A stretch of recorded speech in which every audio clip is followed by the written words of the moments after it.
We are Black Hawk. We are Minnesota.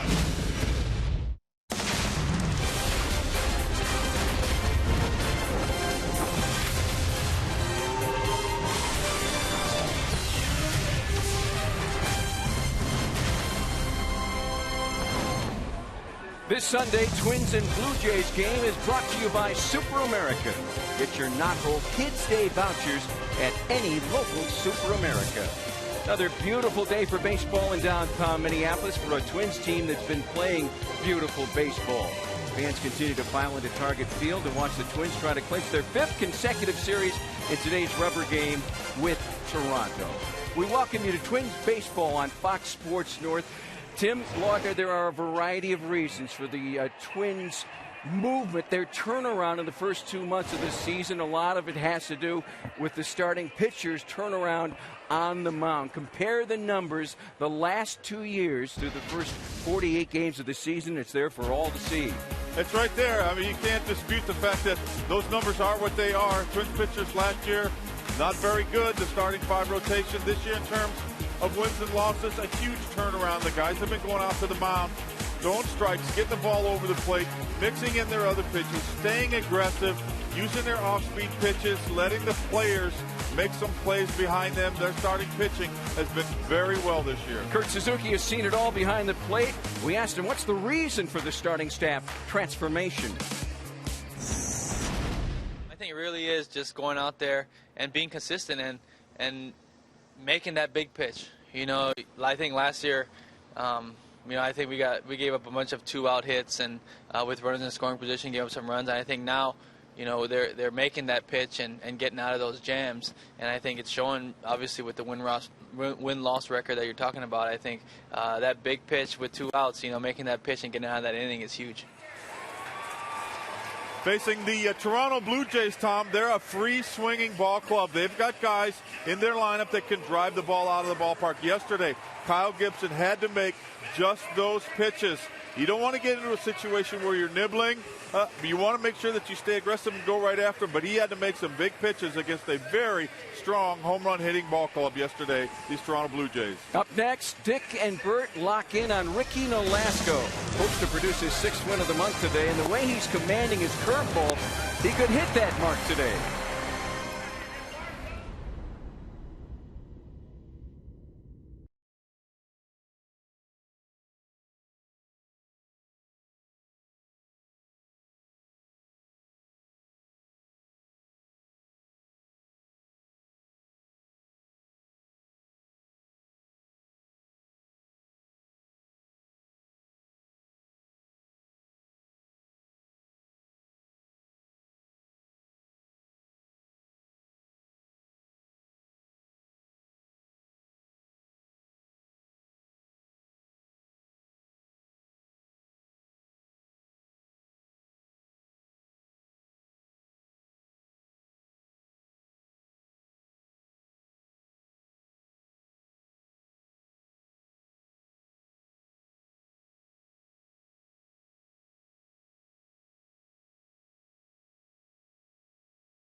big money at Menards on all your home improvement needs. And by Dodge. Come discover great deals during the Dodge Drive and Discover event.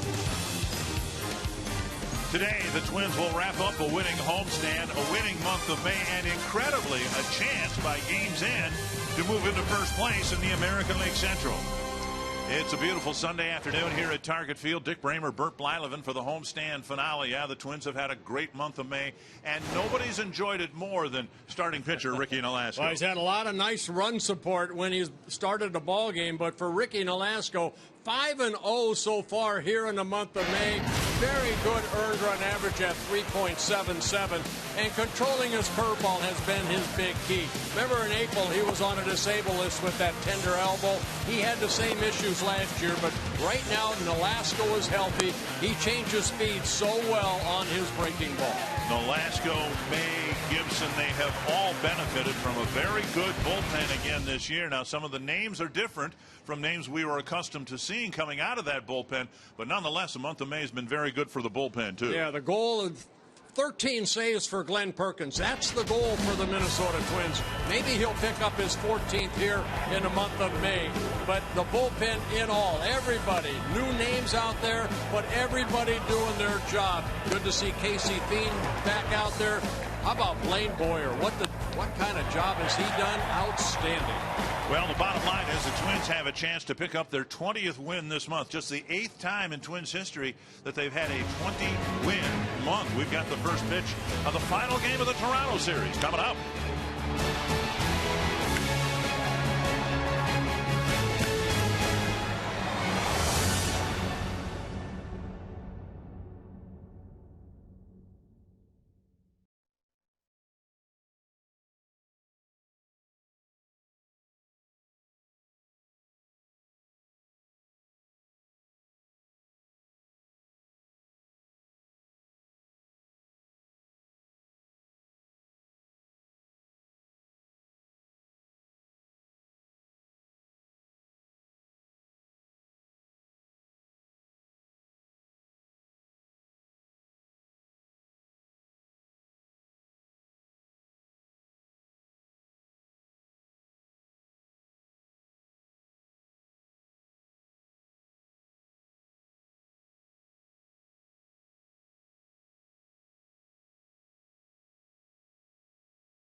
Ricky Nolasco, who's been given an awful lot of run support, has taken advantage of that run support. He's got a chance to go 6-0 in the month of May. He won 6 games for the Twins all last year.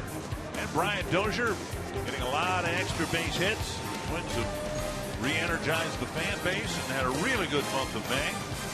Trevor Plouffe has enjoyed a very steady year, and the newcomer Torrey Hunter, of course, instrumental in so much of what's gone on in the positive sense here for the Twins.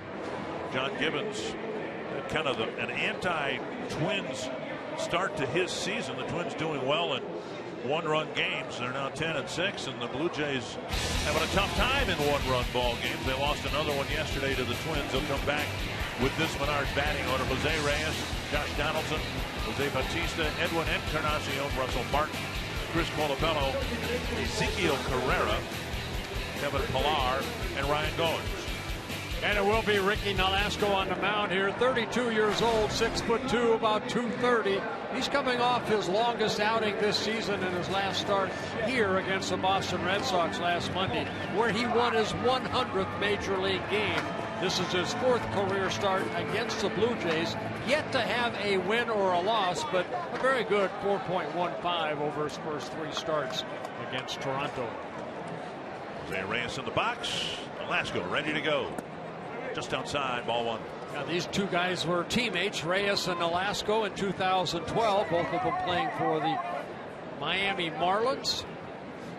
Reyes, very good numbers when he was with the Mets against Nolasco. A problem with the door, the bullpen door down in the. Let's hope it stays closed for a long time. Yeah, well, they opened it. And, I don't know if they left a rake out on the warning track or what happened, but now we're ready to go. First pitch did count, 1-0. Now a pop-up, short center field, hanging in the air for Hicks. 1 down. Check out the Twins in the field. Twins have tightened up defensively significantly over the second month of the season. Rosario in left field, Hicks in center, Hunter in right.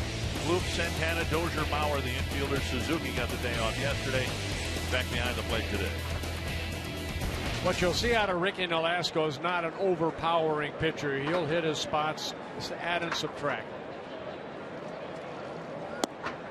Josh Donaldson takes ball 1. Donaldson having a great month of May. 14 home runs, second most in the American League, behind Nelson Cruz with 18. Side again, 2-0.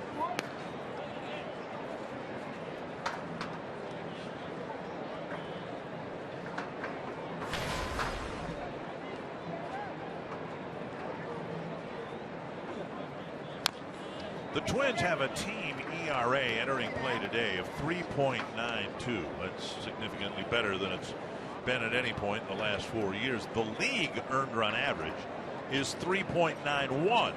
So basically what the Twins have done, they've done with, out of definition, a mediocre pitching staff, but yet a much improved pitching staff. Popped up, back, and out of play. Well, you know, Dick, you mentioned earlier Nolasco has been the support of a lot of runs when he's been on the mound. But you know what? He's done the right thing with it. Now, you know, every start is getting longer and longer into these outings. You know, last time out 7 2/3 innings. Prior to that 5 2/3. So he's starting to feel a little more comfortable out there. Breaking ball. A high strike called on Donaldson, 2 down. And Nolasco picking up the strikeout, is 28th in 32 innings pitched. Donaldson not convinced this pitch wasn't high, and it's pitch number 5, and it's right there. You see what Fox Track says, the upper part of the strike zone. Right at the chin of Suzuki's mask for a called strike. Here's Bautista. And he takes a fastball up high. Bautista relegated to DH duties. His right shoulder still troublesome. Took a cortisone shot in it several days ago. That necessitates not playing typically for a couple of days, and so he sat and watched for a couple games, but now back in the lineup as the designated hitter. 1-1. 1-2. Big curveball right there. We highlighted his curveball in the open. A lot of different breaks of that curveball. Some tighter, some bigger, some shorter. That's a fair ball into the corner. A 1-2 pitch hanging for Bautista, and he'll have a 2-out double. Yeah, that breaking ball is a little quicker, but it didn't have the downward motion that we saw the previous curveball. So it kind of stayed right there. Bautista kind of reached out and hit that ball sharply down into that left field corner. For Bautista, his 12th double of the year comes with 2 outs here in the top of the first inning. Blue Jays have struggled getting clutch hits. They've clubbed a few home runs in this series, but 2-out hitting has not been a strength for them in this series. Here's Encarnacion, and he takes outside ball 1. Think of the Blue Jays and you think of their power. The Twins have seen that power, not from the middle of the lineup, but from some other spots in the lineup. Swing and a miss. That's one thing Nolasco so far has done a nice job of. You'd consider him, wouldn't you, a fly ball pitcher, and yet he's only given up 1 home run this year. Yeah, that coming 2 starts ago in Pittsburgh. So I think the whole staff has done a very good job of keeping the ball in the ballpark. Tapper wide of third, and it's another 1-2 count. I don't know that the Twins have had a pitcher recently like Nolasco who relies so heavily on a breaking pitch or variations of it. I mean, the majority of his pitches here in the month of May have been an improved breaking ball at one speed or another. You know, we really didn't get to see a lot of Nolasco last year coming over as a free agent, but you know, he came from the Marlins and the Dodgers because of the injury. But he said, you know, that's the pitch when his elbow was barking that he just couldn't throw consistently. And his elbow was fine. He spent some time on a disabled list in April, from April 11th to May 2nd. But once he was activated, he's thrown a lot of breaking balls that, you know, that's his right now big pitch. And then just sneak the fastball in. He has some movement on that fastball.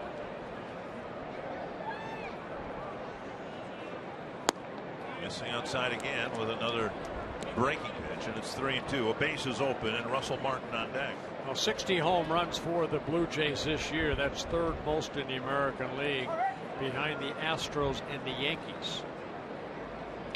They are the top run scoring team in the American League, and it's not close. Popped up a foul ball that'll reach the seats. There's a fastball right there. You know, you start making that hitter look breaking ball, change that eye level. You know, he's looking down, curveball, all of a sudden you throw a high fastball. And Encarnacion, pretty good hitter as far as a fastball hitter. He fouled that off. Well, suddenly 18 pitches, the 18th coming here in this first inning.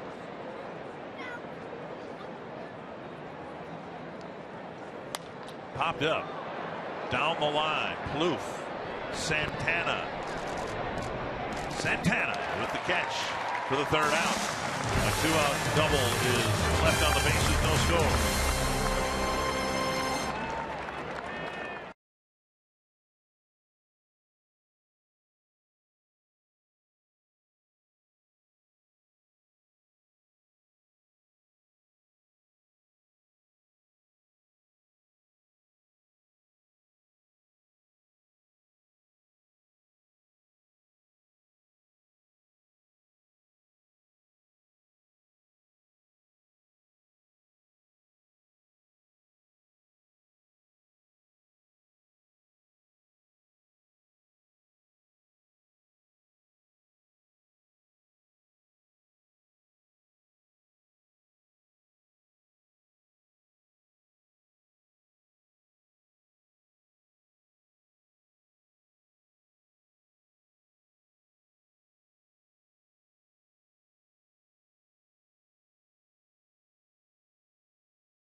home here against the Tigers.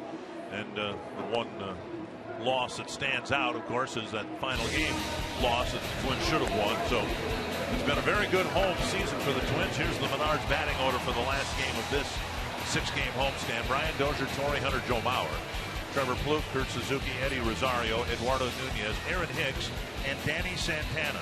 And that lineup facing 24-year-old Drew Hutchinson, making his 11th start of the year. He was the opening day starter for the Blue Jays this year, coming off one of his best starts in his career, a 4-hit shutout against the Chicago White Sox last Monday. As we've seen Dozier do so often, he goes after the first pitch. This time, not a double or a home run, but a bouncer foul. Yeah, Hutchinson, not an overpowering pitcher, relies on a fastball, good movement, a lot of sink, a slider, and a changeup. 1-1. Youngest opening day starter the Blue Jays have ever had. Coming off a really good game. Had a game earlier this year. He was perfect through 5 innings. So the stuff is there. He hits the corner, and it's 1-2. The Twins have faced Hutchinson only once. You have to go back to a couple of years in 2012 when he beat P.J. Walters 2-1 here. This one hit to left center field. Dozier has a hit. He's going to dig for another extra base hit. This man is on fire. 10 of his last 11 hits have gone for extra bases. Yeah, only Josh Donaldson in the American League has more extra base hits than Brian Dozier. That's his 27th. Donaldson with 28, breaking ball down. And Dozier splitting the gap in left center for his 15th double of the year. And here comes the Twins offense. Hunter at the plate. Dozier at second.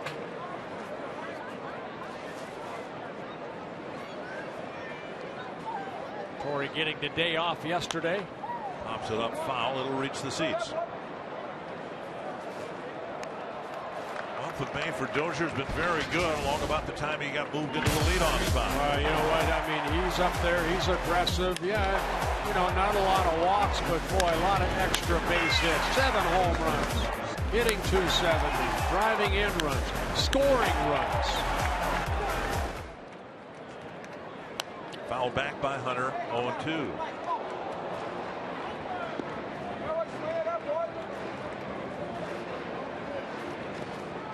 Well, Torrey's job right here, which we have seen a lot of the Twins do, give themselves up, get Dozier over to third somehow. Torrey very good at hitting the ball the other way.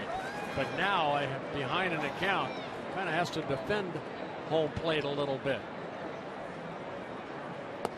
Ooh, just off the outside corner. Pitch by Hutchinson, and he nearly got the call. 1-2. Hutchinson, 51 strikeouts in 58 innings pitched coming into this ball game. 16 walks. He's given up 6 home runs. He, not like Nolasco, has had a lot of run support when he has been on that mound. And now 2-2.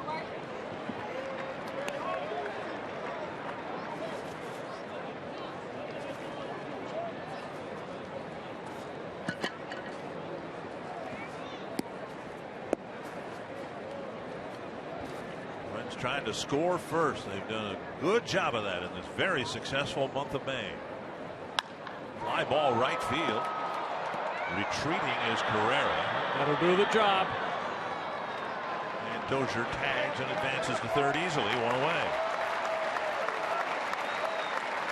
See how the Blue Jays play it. Mauer at the plate with a runner at third and 1 out. Northland Ford defense for the Jays. Chris Polabello in left.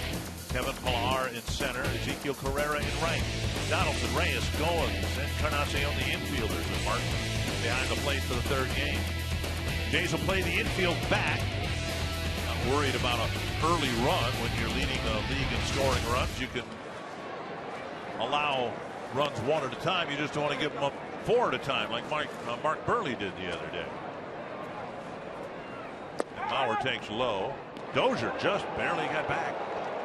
Martin threw out a couple of base stealing attempts in yesterday's game, and he nearly picked off Dozier at third. That's a play between Martin and Donaldson at third base, and Donaldson kind of showing his bench that, hey, yeah, he was safe, but As soon as that pitch is thrown toward home plate, as Donaldson hustling over to the bag and almost putting a knee down to try to keep Dozier from getting back to the third base bag. Admit it, every time you see a pick off at third base, you think the same thing I do. Darrell Evans in the playoffs in '87. The thing that made that different later in the game, it was a key point in the game. And one thing that really helped that play was the right-handed batter. And Evans had a hard time seeing what was happening on the pitch down and away. Perfectly executed between Laudner and the Rat, Gary Gaetti. 1-1 to Bauer. That's to left. Dozier setting up for a tag, and it's off of Colabello's glove. So Bauer with a liner, and Colabello couldn't field it. I think Chris right there, he's normally an infielder. He hasn't played a lot of outfield with Batista being the designated hitter and not being able to play defense. Colabello, they want his bat in the lineup. He's on a 10-game hitting streak. He's trying to, I think, catch the ball and throw it home at the same time. Maybe took his eye off this ball. And Dozier tagging up. And the ball hit off his glove. It'll be an error for Colabello, making his second error of the year. Give Bauer credit for a sacrifice fly, so he'll get the run batted in, and that whistled into the Twins dugout right behind Kurt Suzuki. For Kansas City earlier this year, Suzuki got drilled by a foul ball. That one just missed him. So a sacrifice fly for Bauer, and he reaches on a Colabello error. And Brian Dozier scores again for the Twins for the 39th time. Only Josh Donaldson has scored more. 1-1. So Dozier would have scored had Colabello made the catch. We'll see if the Twins can take advantage of the extra out and the extra base runner here in the first inning.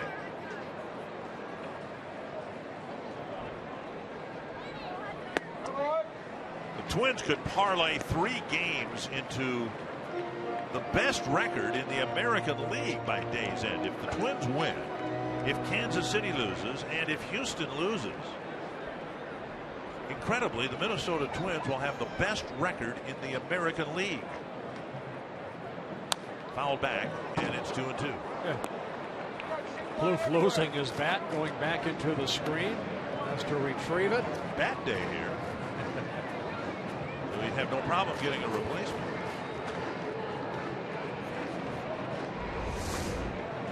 The bat slipping out of the hands of Trevor. 2-2 to the Twins' third baseman and cleanup hitter. Foul back.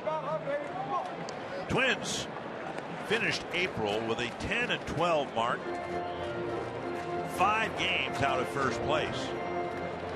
And they have a chance for the 9th time in team history. I misspoke earlier. The 9th time in Twins history they can have a 20-win month. Toward the hole and through. Bauer to second. He'll hold up there.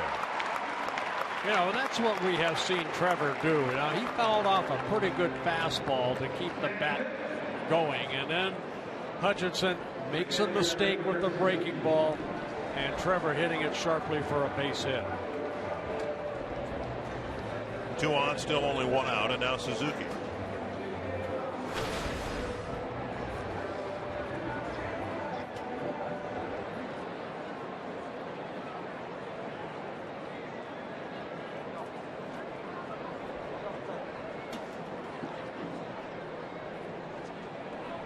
Suzuki with a liner and out at second. Bauer trapped off. Donaldson with the catch and the quick release to second base. The Twins will get their run, and that's it in the first inning. Bauer reacting like he has been doubled off.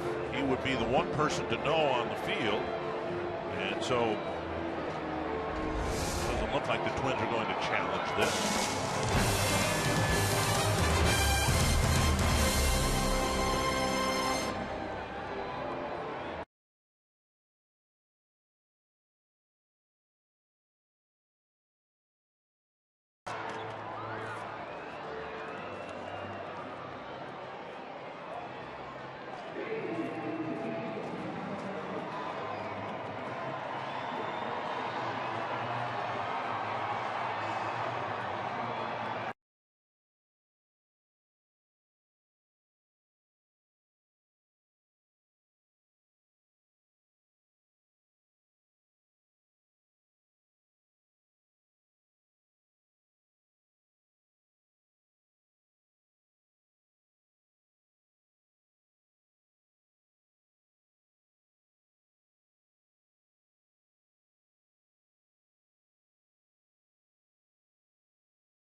hope that whether it's positionally or on the mound, that these guys, you know, when they get a feel of being successful, and for Ricky extending himself the way he did the last game, you know, that'd be a great trend to continue. We talked a lot about early Ricky. When he gets a little bit excited out there, he kind of loses his ability to stay in line with his pitches, and especially his off-speed pitches, and they've been really sharp as of late. So that's probably been the big key into why he's won 5 games in May.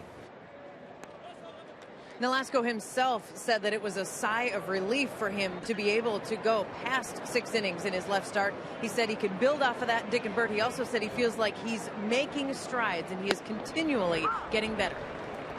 Yeah, thank you, Marty. You know what, again, we kind of highlighted the starters in the month of May in 26 games, 15-4, 3.57 earned run average, and they're averaging just over 6 1/3 innings, and that's important, you know, over the years, Dick.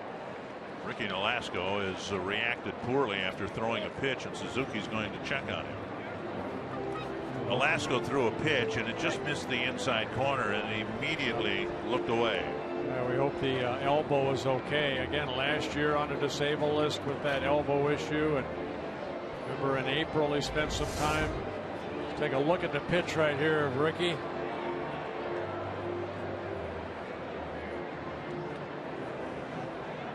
Grimacing right there.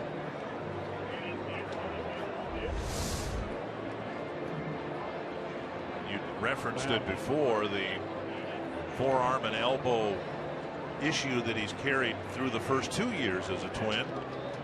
They're going to let him. This will be the test right here.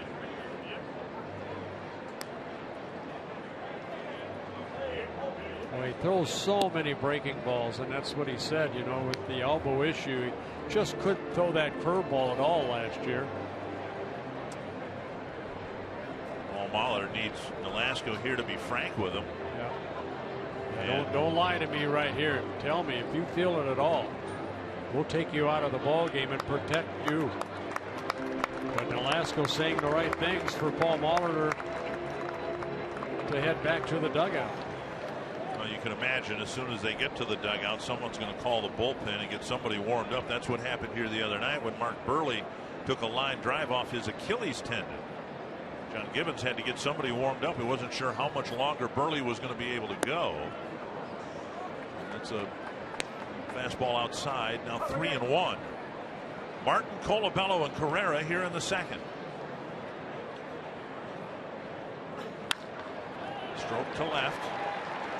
Second hit for the Blue Jays. Nolasco living a charmed life in May. He has pitched better. He has a chance to join some pretty select company. It's happened more often than I thought it would have happened, but Frank Viola won 6 games in May of his Cy Young Award season. You remember Jim Hughes' run of 6 wins. My roomie, yep, Jim Bluegill Hughes. Dean Chance, Camilo Pascual. And Nolasco and his counterpart, Drew Hutchinson, each getting run support in abundance. Each carrying an ERA of 5.12, and they're a combined 9-2. Well, one thing they're doing, they're winning with that run support, and that's a good thing. Outside, 1-1. And everybody watching Nolasco after every pitch to see how, if at all, he reacts. I think that was the first breaking ball he threw, and that's the problem he had on the breaking ball. That elbow was barking a little bit. Colabello clubbed a big late home run here on Friday night. Colabello on a career high 10-game hitting streak. And they hit the fastball, or hit the corner with the fastball, but missed. 2-1. 26 pitches, only 14 strikes for Nolasco.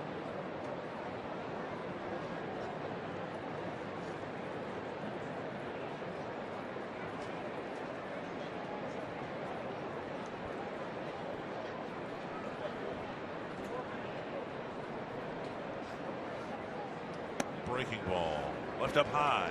Yeah, one thing, Nolasco's not like Kyle Gibson, get a lot of ground ball outs. Nolasco only has had 3 double plays turned behind him this year. This being his 7th start.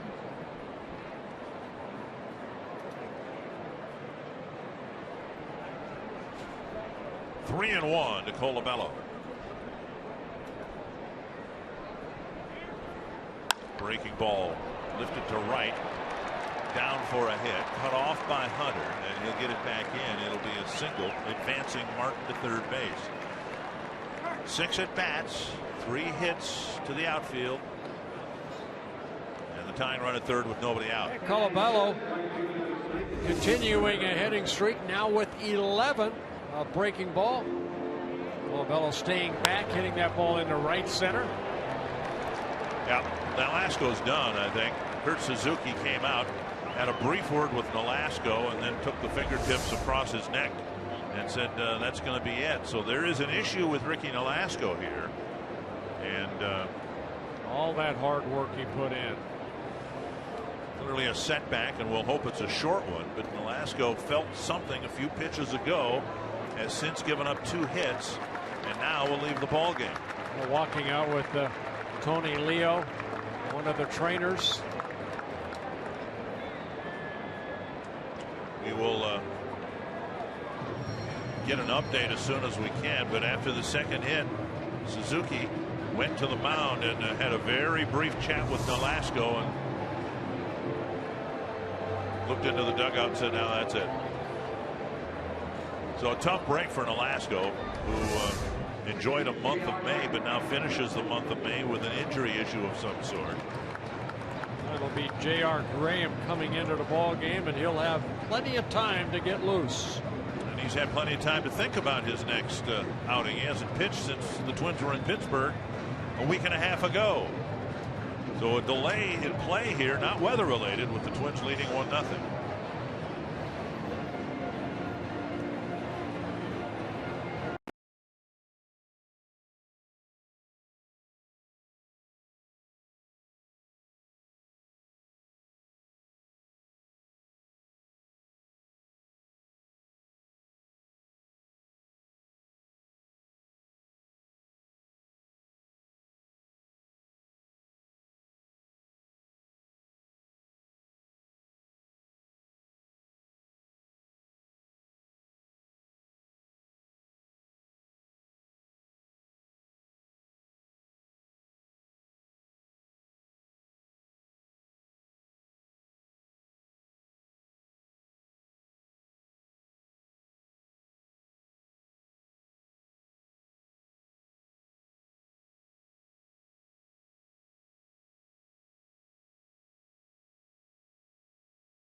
As he needs to warm up because of the injury situation to Ricky Nolasco. Our T-Mobile game changer, the Twins in the month of May. Win here today, and they have a 20-win month for just the 9th time in Twins history. Across the board, really good numbers. It would be the 9th time in team history that the Twins have won 20 games. Most recently done in 1991. Twins went 22-6 in June, and that was the month where they won their first 15 ball games. Yeah, look at the average with runners in scoring position, hitting over 300, the best in the month of May. And you mentioned J.R. Graham getting an opportunity to get some innings here, and that's what they're hoping to do. In his outing in Pittsburgh, you mentioned his last time he started or got into a ball game back on May 20th in Pittsburgh. That was that extra inning ball game where he came out of the bullpen, threw 3 shutout innings in that 4-3 win over the Pirates. Graham, a Rule 5 pickup for the Twins, so he has been out on that bullpen, making his 14th relief appearance. So even with 8 relievers, the Twins now find themselves in a bit of a bind with the first reliever entering with nobody out in the second inning. And the Blue Jays have the tying run at third, nobody out. Colabello also at first, and Ezekiel Carrera the batter. Graham with a lot of life in his arm and a lot of power in his legs. Not the biggest guy in the world, but boy, he can run it up there 96, 97 miles per hour. He has a good breaking ball. We'll see how he fares here. It was interesting through spring training, and granted the games didn't count, but the Twins threw him into a lot of situations like this. Men on base, nobody out. As a Rule 5 pickup, let's see what he's got. And now this is for real. And the pitch is up and away, ball one. Well, one thing he does have is that's that good fastball you talked about. Also a hard slider and a split finger he uses as a changeup. Plouffe in on the grass at third. Very high, 2-0. Graham, 25 years old. They list him at 6 foot tall, 195. Rule 5 draft out of the Braves organization in December. Half swing, but a strike call. And Carrera doesn't think he went.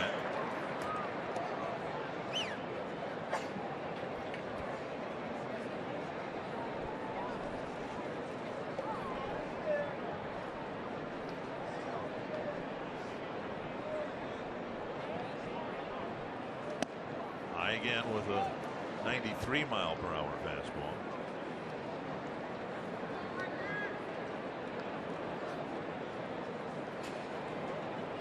Graham was outstanding in his last outing, and that was the game where Joe Mauer hit his 13th inning home run to lead the Twins to a 2-game sweep of the Pirates. Popped up. Plouffe across the bag, watches it drift back into the seats. Oh, Batista on a disable is Carrera getting an opportunity to get some at-bats. 27-year-old from Venezuela. Came up with the Indians, spent time with the Phillies, the Tigers in his first season with the Blue Jays.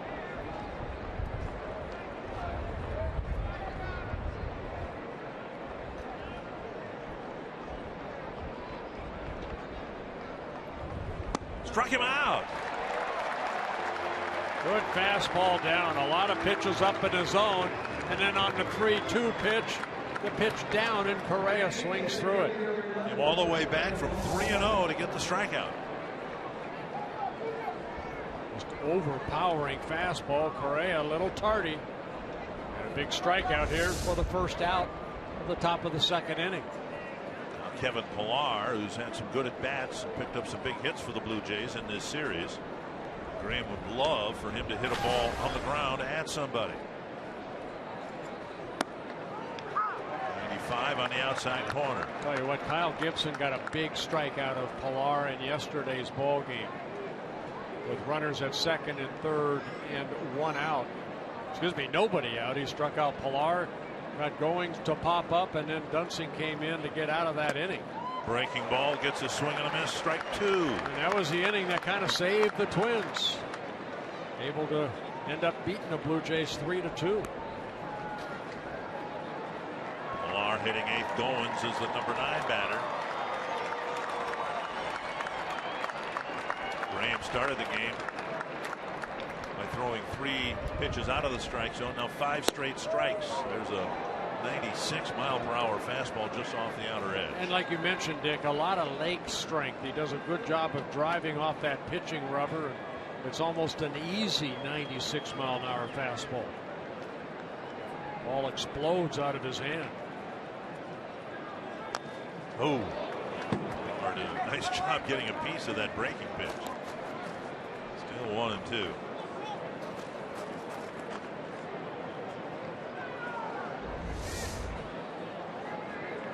Last minute swing right off the end of the bat.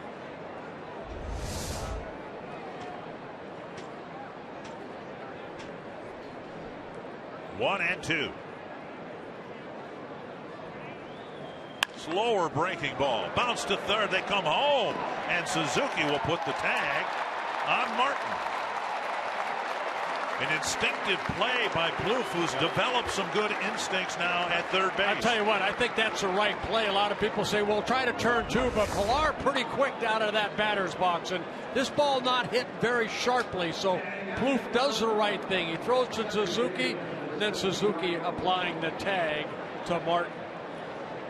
I don't think they would have been able to turn the double play, so get the out right there. It's an easy out. As long as you make a good throw to Suzuki, let Suzuki tag out Martin.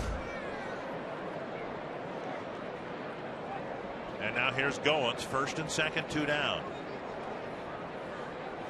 Fastball outside, ball 1.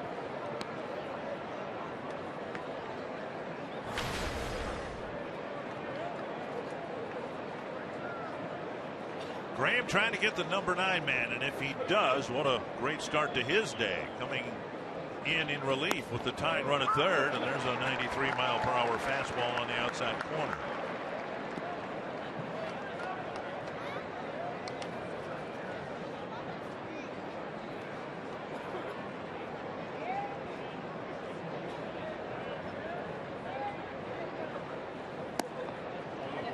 Just missed that same spot.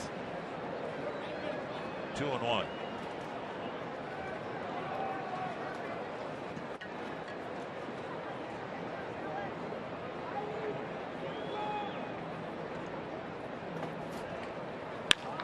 And a base hit to left. Colabello will be held at third. So the inning will continue, but the Jays still haven't scored, even though they have 3 singles in the inning. Yeah, fastball away. Good piece of hitting by Goings, but with Colabello at second, not the quickest of foot, he's held up at third base. The ball hit very sharply and got to Rosario very quickly as he charges in.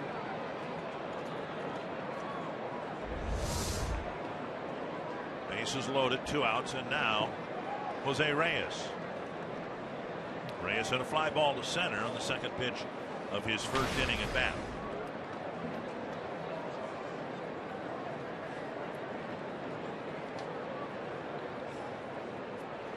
Seen Reyes in this series. He's ready to swing. He'll jump at that first pitch if it's around the plate, that ball high. Speed pitch up and away.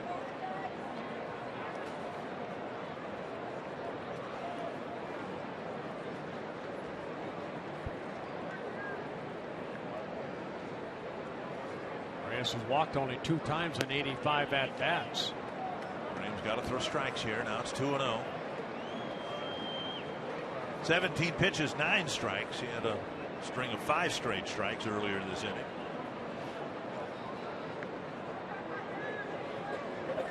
He's not the easiest guy to walk. 85 at bats, just 2 walks. That's poked to left. And down for a hit. 2 runs are going to score. Santana with a bit of a bobble. Now they throw to second, and Reyes is in. A little chip shot down the line. And the Jays take a 2-1 lead.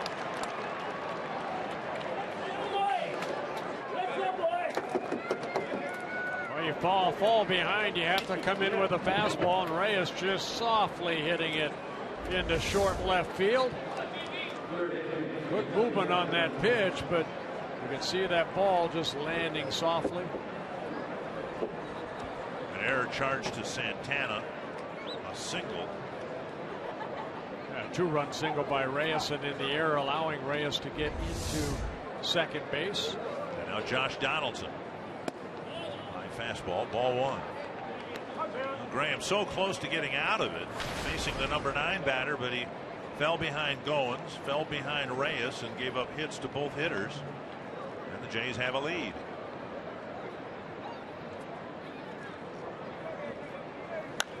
Popped up over the Twins dugout. 1-1. 2 runs will be charged to Nolasco for whatever that's worth.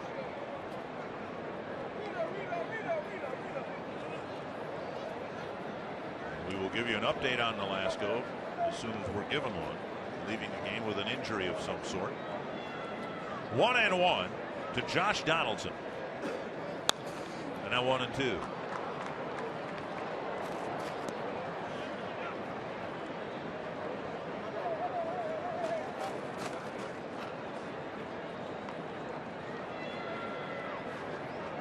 Graham has some swing and miss pitches. He showed that in Pittsburgh.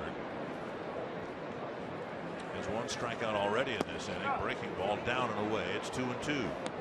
Good take by Donaldson right there, staying off that hard slider. Graham now 18 innings on the season and 14 strikeouts. 2-2. Full count, a base open, but Bautista waits on deck.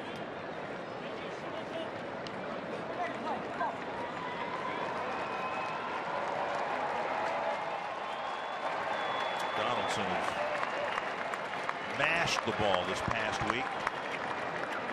Not just hitting home runs, but hitting significant late inning home runs. A couple of home runs against the White Sox closer David Robertson. A big one here on Friday night to tie the game at 4. A threat to be dealt with. We'll see how Graham fares.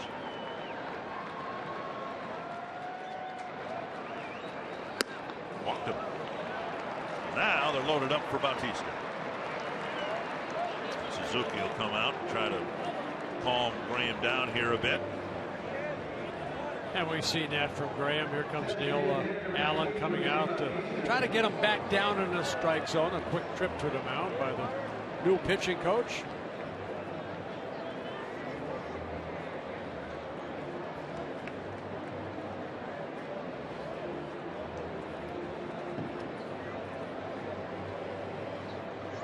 Been an unsettling inning. Twins had a 1-0 lead. Velasco, the first at bat of this inning, felt something that didn't feel right. Twins came out and looked at him. He faced 2 batters, gave up 2 hits, and then left with an injury. Graham, with enough time as he felt necessary to warm up, has struck out a batter, gotten another out on a chopper to third, but now 2 hits and a walk. Well, you saw Neil Allen doing all the talking right there, and if you're around him, he's a very motivational type guy. So hopefully he'll say, hey, take a deep breath, let's go, you know, let's get after this guy, make good quality pitches here, get out of the inning. You can do it. Bautista cracked a double to the left field corner his first time up, and Suzuki with an incredible save there. That ball landed, looked like in the middle of the left-handed batter's box. A breaking ball at that. You know, it's so hard sometimes when that ball lands where it does. It's the left-handed hitters, you know, they put their foot in right there. They dig holes to get that support. Good block by Suzuki. Keeping it a 2-1 game for the time being. Ball 1. Popped up, and Mauer watches it spin back into the seats.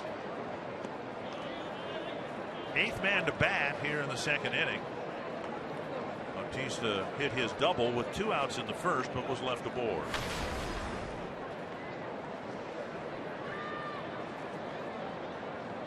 One and one.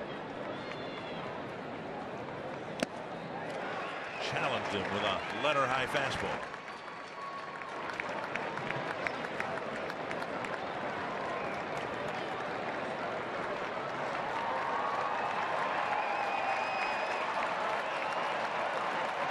Need a strikeout here.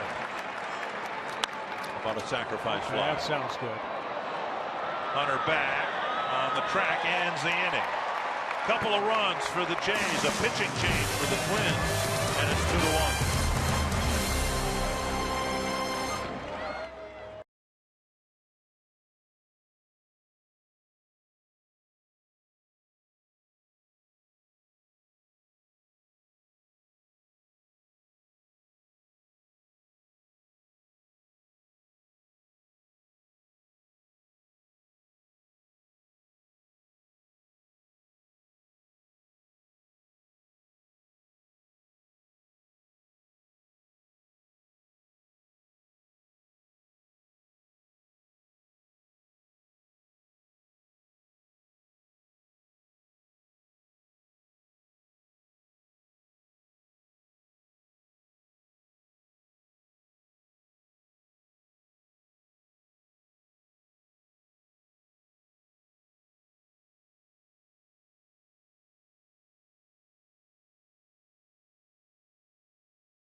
hitters.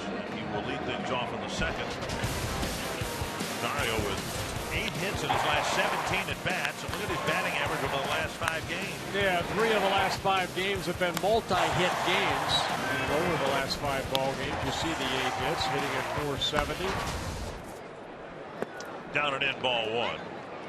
And when we've talked about the improved outfield defense, it's easy to single out Aaron Hicks because he's made the highlight reel catches. But Rosario has been an upgrade in left field as well. Here's a swing and a miss. Left field, right field, wherever he's played, he's handled things very well out there. So tip your cap to Rosario too for giving the Twins some better outfield defense, and now the hits have started to fall. Off the middle and under the glove of Gomes, there's another hit. Now in the last 5 games plus, he's hitting .500, 9 hits and 18 at bats. I think you mentioned before when he first came up how strong his hands are, and you know, a scout told you, did he not, about Rod Carew, how he can wait back and utilize his quickness and his hand strength to do exactly that right there. Yeah, that was the assessment of somebody who knows something about hitting. Right. As I said the other day, I hit .278 my senior year of high school. So good year. That was a good year for me. It was a great year. Here's Eduardo Nunez. I'd get a bubblegum card made up if I were you and put that baby back there. But people who know about these things talk about his hands. Yeah, I mean, right there, just the pop that he had. Look at the left hand on top, just kind of turning it over, being able to hit that ball sharply up the middle. 1-0 to Nunez. Double play grounder hit right at Reyes. Taylor made. And there are 2 gone. The second double play the Twins have hit into. You hit it hard, and sometimes it's right at the defender. All Reyes has to do is field it cleanly, give it over to Goins, and it's a quick double play.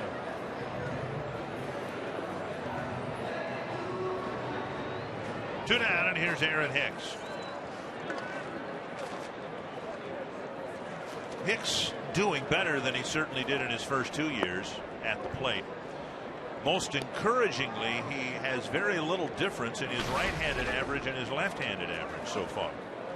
Just 19 at bats from the right side where he's hitting .263, 36 at bats from this side where he's hitting better now than .250. He drives a sharp single to center.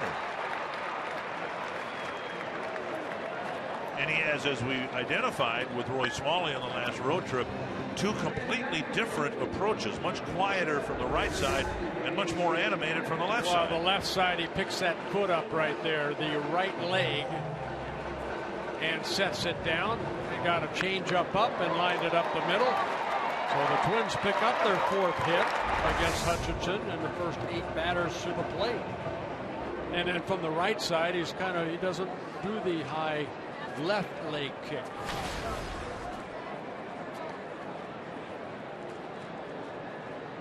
Here's Santana with a running situation perhaps for Aaron Hicks. Now the Twins have been thwarted in base stealing in this series by the Toronto battery that has always included Russell Martin has done a nice job throwing out runners behind the plate. Well, Hutchinson looks like he has that high leg kick. And there goes Hicks on the high leg kick. And it's a strike call and a stolen base for Hicks. A lot of times when you have a speedster at first base like Hicks, you utilize the slide step. But that first pitch I saw the high leg kick. Here it is again. Well, that gives, you see Hicks 3 or 4 extra steps. And even though Martin fumbled the ball, he really didn't have a chance to throw out Hicks. A hit to the outfield should tie the game. 1-1 to Santana. Swing and a miss. 1-2.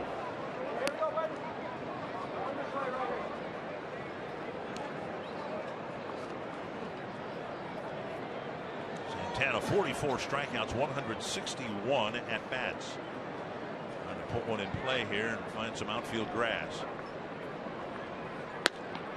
2-2. I'm still waiting for that first home run by Danny Santana. I told You had earlier, a call. I got a call. He hit 7 of them last year in 101 games. He has yet to hit one. You think he's going to hit one today? I feel he's going to hit one today. Just filling out my lineup card. I saw 0, 10 runs batted in. Popped up. Get out of here. Wind is blowing out, but not nearly out hard enough. Oh, not this at bat. It's coming. 2-1 Toronto after 2.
Injury to Ricky Nolasco.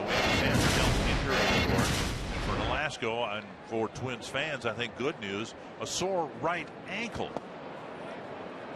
Not anything arm related at all, but his right ankle taking him out of the game.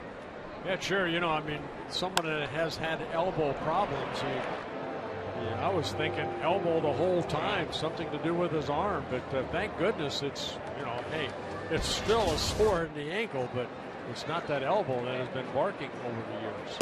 Up and away to Encarnacion, middle of the Toronto lineup, facing Graham here in the third. Fresh start for Graham. 2 runs the Jays got in the second, charge to Nolasco. Foul back 1-1. JR coming in and replacing Nolasco, just 28 pitches in that second inning. So to get, hopefully they would like to get 3 or 4 innings out of JR here. He needs to keep that pitch count down. And crisp fastball. You'd call his fastball crisp, wouldn't you? Yeah. Need some quick outs. 1-2. Fly ball right center field. Hunter puts it away, 1 down.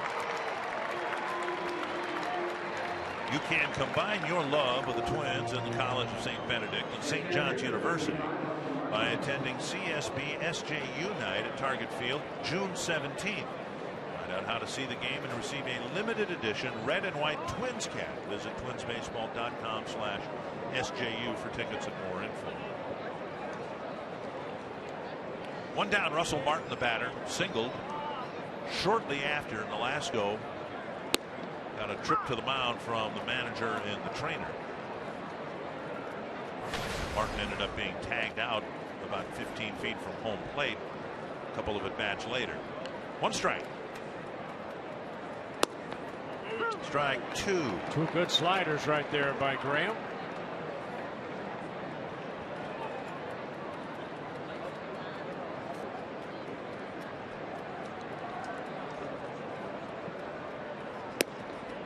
Another one took a little off, missed him up high, 1-2. I think we all know the story about Graham. The reason that he wears those stirrups as high as he does, his mother legally blind. Hopefully watching the ball game to watch her son pitch. Something he did just to separate himself from the rest of the team going back to high school, just so his mother would know which player was her sons. Yeah, whether it's the stirrups or the color of the shoes. I believe in high school he wore white shoes where everybody else wore the black shoes for spikes. Full count now to Russell Martin. Colabello will follow.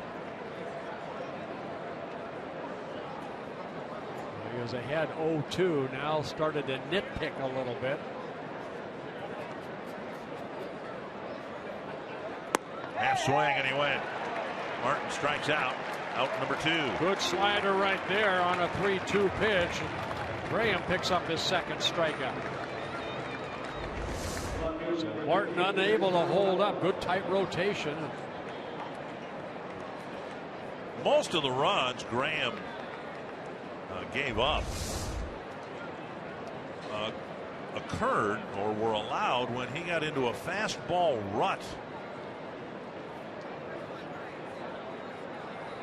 Gave up 5 runs in Detroit to the Tigers, a couple of home runs, and he just kept pumping fastballs and finally got a trip to the mound from Neil Allen, who said, you know, let's mix things up. Well, now here Graham just struck out a veteran hitter, Russell Martin, on a 3-2 slider.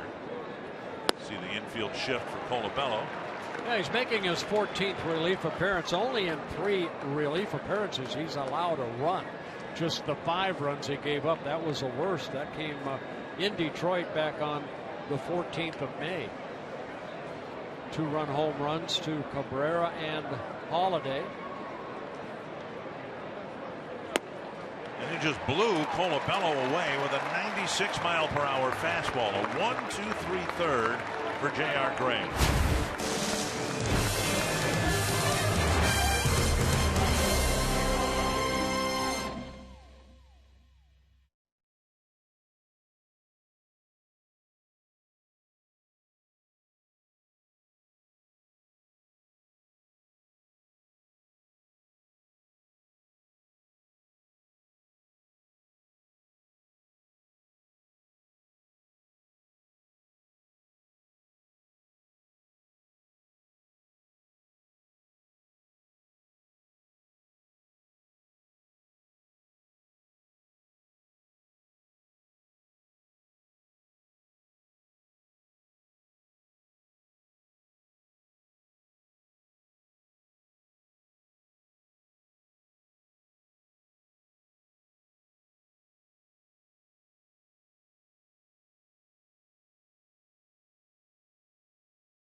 It's presented by Century Link, your link to what's next.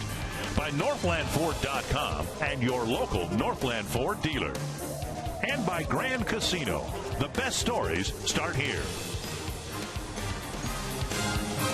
Twins down a run. Brian Dozier in the batter's box. And he takes a strike on the outside corner. Dozier led off the first inning for the Twins with a double. His last 9 hits have all been for extra bases. 3/4 of a swing. 0-2. Dozier, Hunter, and Mauer here in the Twins' third. Good hard slider right there by Hutchinson, and Dozier kind of half-heartedly swung at that. Popped up. And out of play. Our last Carsoup.com trivia question of this homestand. Who holds the Twins record for extra base hits in the month of May?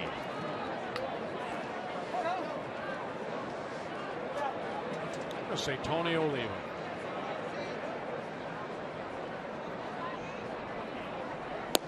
Swing and a miss. Dozier strikes out one away. I think I'll say Kirby pocket.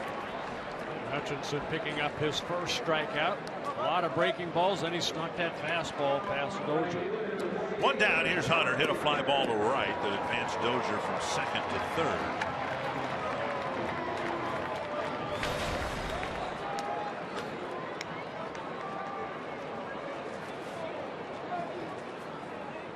Fouled back. Got a pitch up and sent it back to the screen.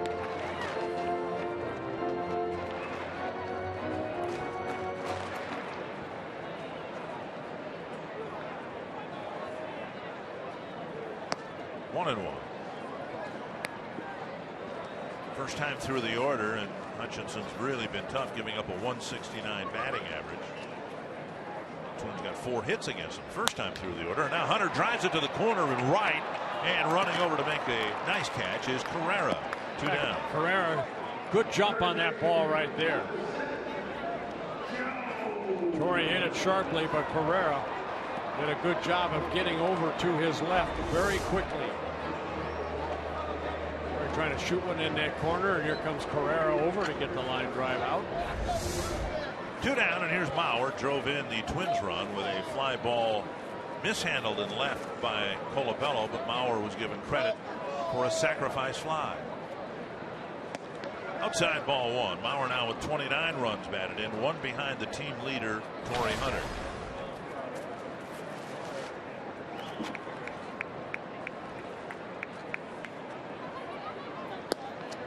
Twins are on track to have 3 players, Hunter, Mauer, Plouffe, with 100 or more runs batted in.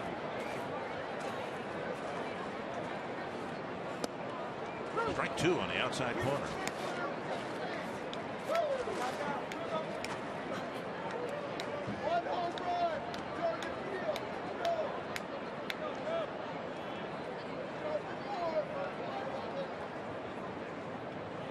Fouled back. Twins looking for win number 20 in May. The best month they had was July of 1969 when they won 23 ball games. That was Harmon Killebrew's MVP year. That was Billy Martin's managerial year with the Twins. Carew was stealing home once or twice a month. This ball hit hard to left center field. Colabello back, and that one he catches. A couple of liners to left for Mauer. And in the third, a 1-2-3 inning for Drew Hutchinson.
Super America.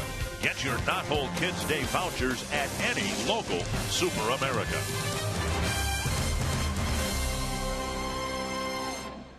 2-1 Blue Jays in front. The Twins forced to make a pitching change early in the second inning. Ricky Nolasco left with an ankle injury. Ezekiel Carrero was the first man that J.R. Graham faced. Graham struck him out. Swing and a miss, strike one. Yeah, 28 pitches in that second inning for Graham, only 13 in the third, so doing a better job. One strike. Bunted in the air, and Plouffe will let it roll foul.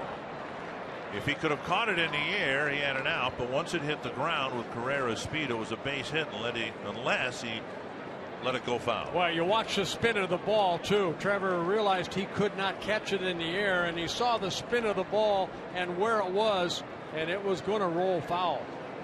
So good decision again by Plouffe. 2 strikes. Blue Jays with 263 runs scored coming into play today, the most in the American League by 34 runs over the Texas Rangers. Twins won a low-scoring 1-run ball game yesterday. Boy, Prince Fielder off to a great start for the Rangers. He's probably knocked in half of those, hasn't he? Well, they got Josh Hamilton, who hit a couple of home runs the other night. 1-2. That one is hit very well to right field. And off the facing of the limestone, and Hunter juggles it. He may have had a shot at second base. Yeah, he sure did. And Carrera kind of stopped around first because of the way that ball came back to Torre off the limestone.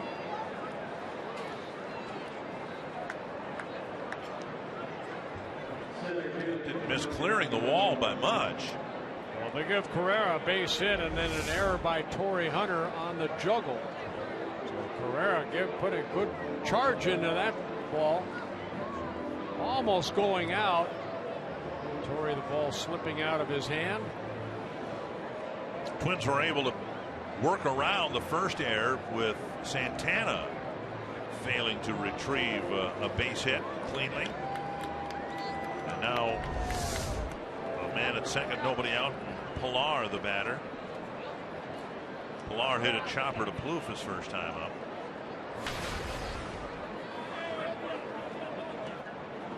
Gotta look for the possible bunt here. Trevor moving in almost on the grass at third. Pilar takes outside. And he did show bunt. Luis Rivera, the third base coach, going through signs for Gibbons.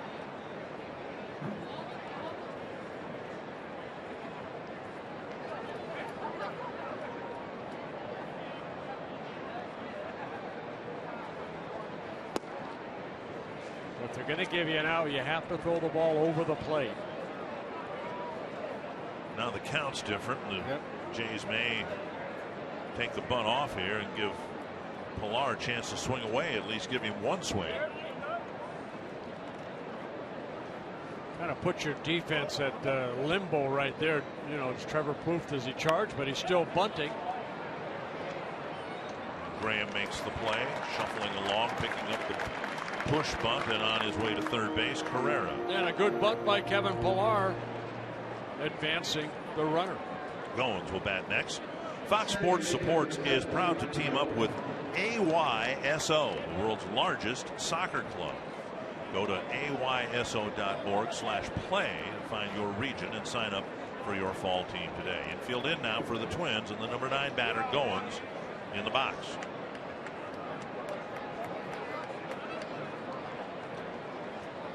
Goins slapped a single to left to fill the bases back in the second inning. Squaring to bunt, and a strike called. Yeah, that more of a safety squeeze.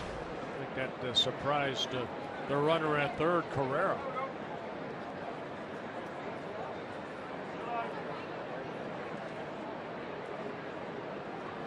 One strike. 2 strikes on a breaking ball in the dirt.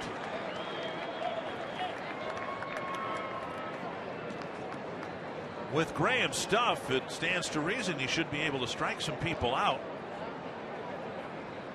He He has struck out 3 already, and he could use one here with the runner at third and 1 out. Well, that last swing right there, you'd think you'd have to almost go back with another slider down and in and see if Goins has that same ugly swing.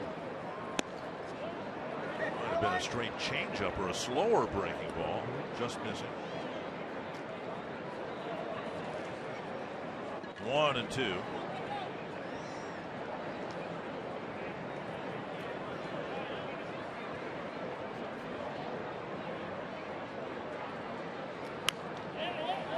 Another off-speed pitch. They tried to throw that slider but left it up over the plate.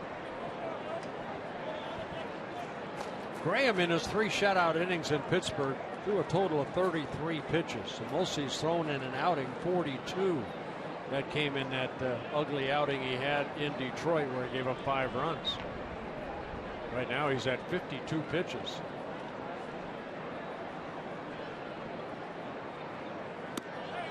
There's the fastball off target. They have yet to go back to that breaking ball down underneath the swing. Left-handers, they'll swing through that if you can get that good breaking ball down and in.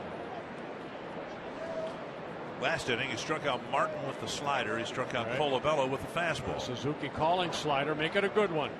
He left it up again. Goins got a piece. Just unable to get that ball back down and away. Maybe a little arm fatigue right now. Again, 54 pitches. Jumped into the ball game in a tough spot. First and third, nobody out. He struggled in the second. Had a 1-2-3 third. Now trying to pitch around the single and error that opened up the fourth. 2-2 to the number 9 batter. Popped up short left.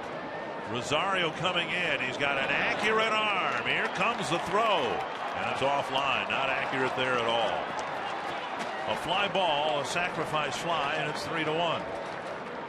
Well, Pilar doing his job advancing the runner allows Goes to hit a fly ball for an RBI, his 12th of the year. We've seen Rosario with a really accurate throwing arm, but that one sailed on. Yeah, he threw it almost like a rainbow too. He needs to throw that a little bit more on the line drive, the one hopper to home plate. So maybe the ball slipping out of his hand. 3-1, and now Reyes will bat with the bases empty. He got behind the ball and then tried to airmail it all the way home in the air. Tickling the outside corner, a breaking ball for strike 1.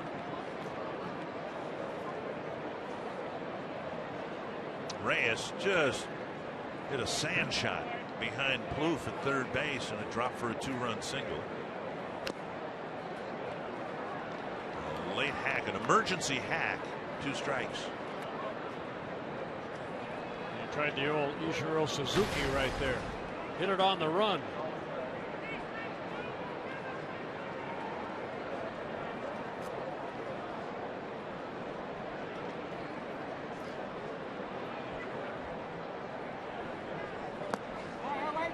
Ball down and in. Nice save by Suzuki, even with no base runners.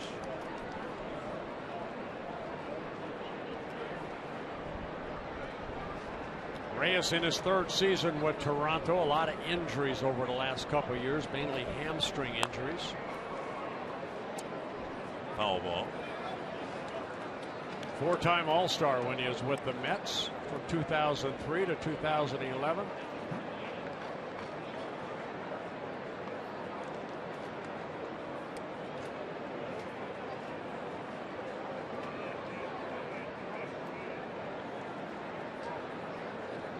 Another 1-2 pitch. There's strike 3. Came 1 at bat too late for J.R. Graham in terms of preventing a run. It's a 2-run Toronto lead, and the Twins will open up the bottom of the inning with Trevor Plouffe.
shopping unlike anywhere else in the country. Shoppers can take advantage of tax-free shopping on food, clothing, and shoes. Bert Fly living these shoes right here. I bought in Minnesota, and I didn't have to pay sales tax on them. Visit exploreminnesota.com. Discover a world that's only in Minnesota. Hope you didn't pay a lot. Well, these are nice shoes. Post your experiences with hashtag only in MN. I have my baseball shoes on. Yeah, they look nice on you. Touche. 1-1. Plouffe, Suzuki, and Rosario, and the Twins 4. Twins hit a couple of line drive outs last inning. Hunter and Mauer each hitting one to the opposite field, but caught by first Carrera and then Colabello. Yeah, you know, Hutchinson starting his 4th inning, and the Twins do have 4 hits, and they've hit the ball pretty well against them. Not here. A little pop-up right side of the infield.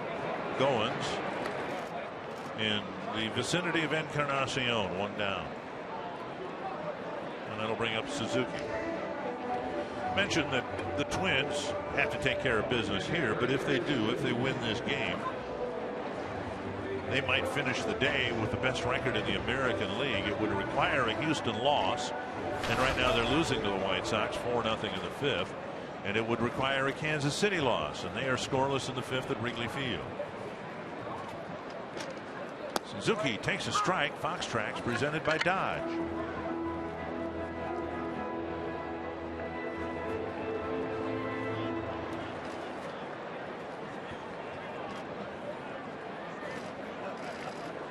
Fouled back, 2 strikes.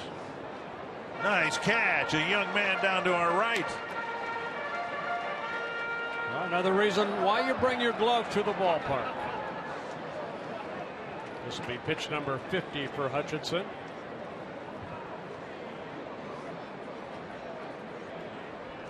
Two strikes. And Suzuki sends another one back our way. And they didn't bring their glove.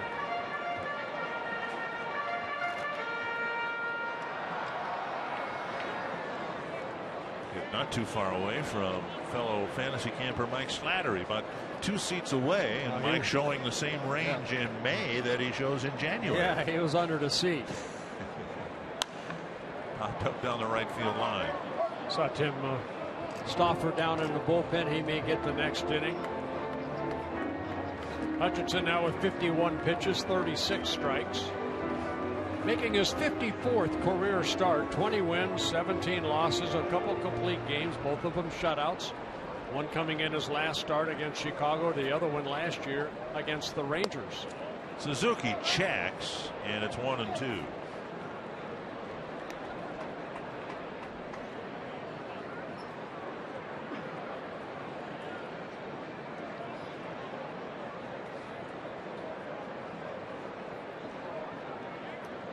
Twins jumped out on the Jays 4-0 here on Friday night and saw Toronto come back to tie it and win it.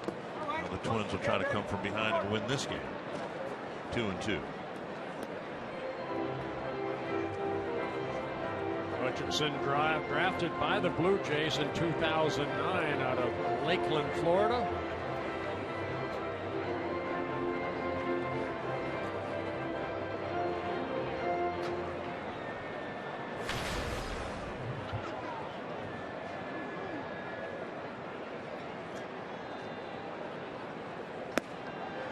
Now 3-2.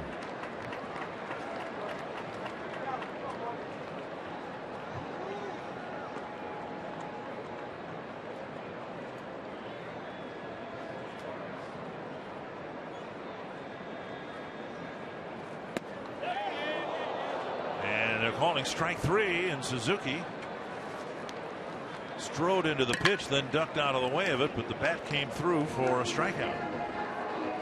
I'm sure as a hitter on a 3-2 pitch, you're looking out over the plate, and this ball kind of came in on him. You see Martin wanting it down and away.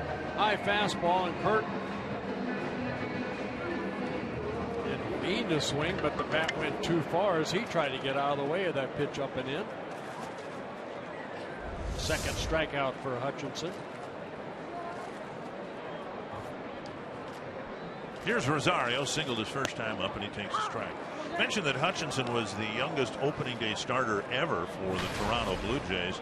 An honor that might have gone to Marcus Stroman, but Stroman suffered a knee injury in spring training. 0-2. Stroman last year called up from Buffalo, made 20 starts, went 11-6 with an ERA of 3.65, and the Jays had to put him on the 60-day disabled list. Popped up short center.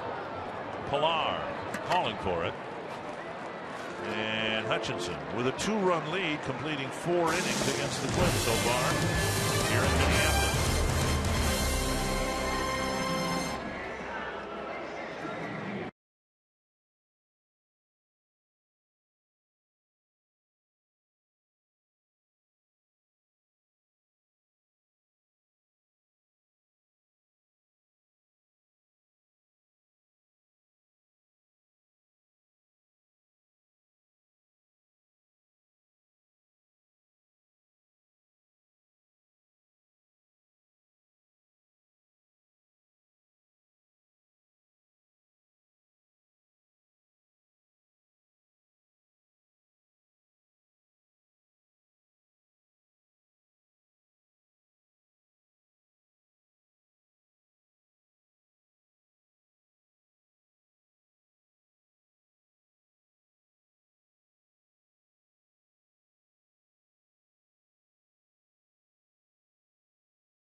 Pepsi fan of the game, enjoying a Sunday afternoon at the ballpark with his device, and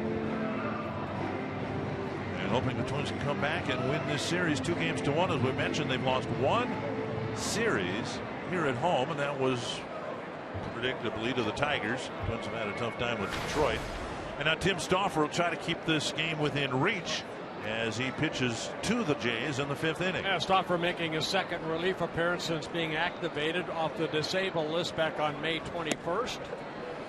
He worked here on Friday night, faced only 1 batter, able to retire him. The Twins win over the Blue Jays. Missing the outside corner twice, 2-0. Donaldson, Bautista, and Encarnacion, the bulk of the Toronto power.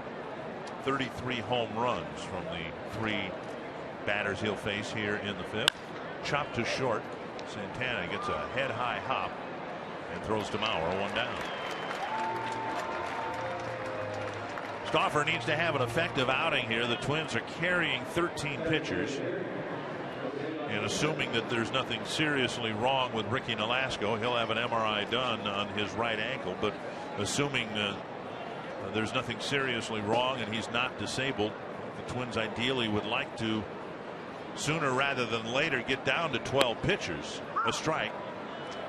And whoever they are, you need to be able to get guys out.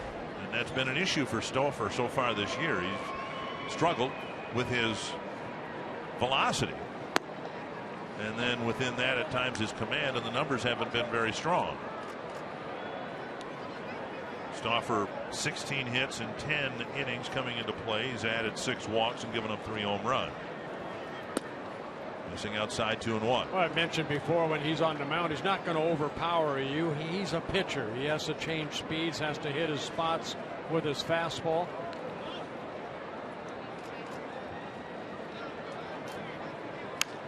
Pulled foul, 2-2. At some point, you can imagine the Twins making room somewhere on the roster for Kenny Vargas. He's hitting .333 in AAA with some power.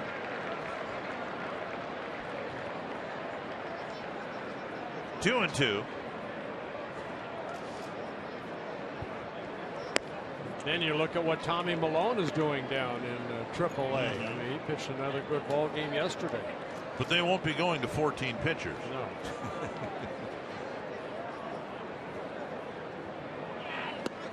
And a walk. And Bautista will reach first with one down in the fifth. Encarnacion will bat. Join us June 6th on a DQ sensational Saturday. The Twins taking on the Brewers. The first 10,000 fans 18 and over will receive a Torrey Hunter jersey courtesy of CenturyLink. Go to twinsbaseball.com/tickets and get your tickets today. The Twins, after today's game, will go to Boston. We'll deal with some rain there, but we hope to get 4 games in. Fouled back. And then the Twins come right back home and take on the Brewers next weekend for 3, and then Kansas City in after that. And another shorter than normal road trip, 3 in Texas, 2 in St. Louis. And then they come back home and have an 8-game homestand. So a great opportunity for the Twins to continue to play well at home and continue to improve their winning percentage overall. 1-1 to Encarnacion. 2-1.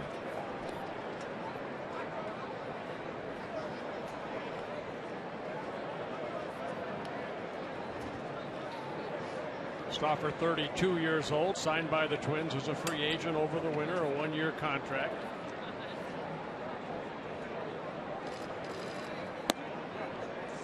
Three and 1.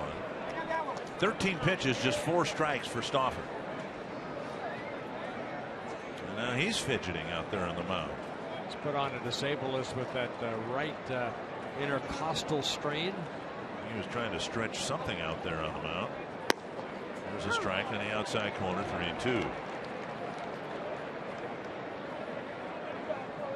I'll bet you in your 23-year major league career, you didn't even know you had an intercostal. Don't know. And I bet you got 2 of them, at least 2 of them. See, I thought it was intercoastal. I thought, well, I grew up in Southern California. Stoffer deflects it to Dozier, who barehands and throws to Mauer.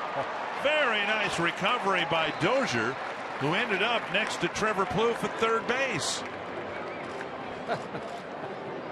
Having a little conversation. Tell you what, Stoffer deflected the ball, and it looked like it was going to be in no man's land, but Brian Dozier came in, barehanded it, and just kind of, okay, I'll throw over toward first base. It's a great play right here. Just flipping the ball to Mauer right on the mark for the second out. Could have been a double play grounder, a comebacker on 1 hop to the pitcher. Instead, Bautista's at second, 2 down. And a pitch up to Russell Martin. Somebody needs to start putting some zeros up on the board. The run the Jays got in the 4th was an unearned run against Graham, but it was a run. Important man to be left at second base for Stoffer. Check swing, 2-0.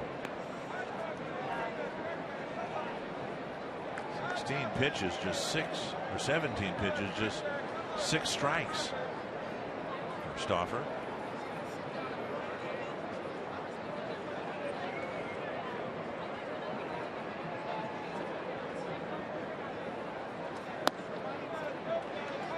A base is open. Colabello on deck. Okay, you don't want to make a mistake right here. Martin will have the green light if it's hittable where he wants it.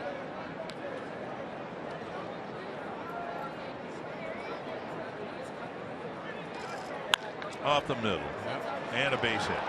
Bautista around third. He's coming home.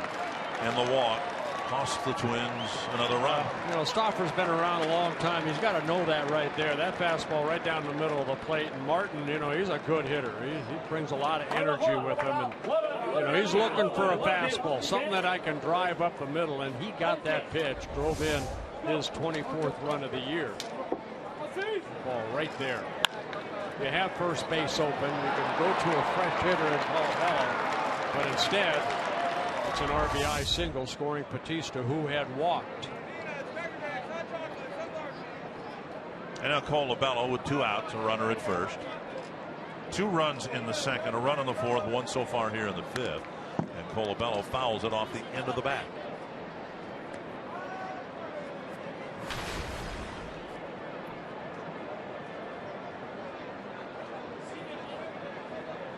Colabello with a single and a run scored in the second, struck out swinging in the third.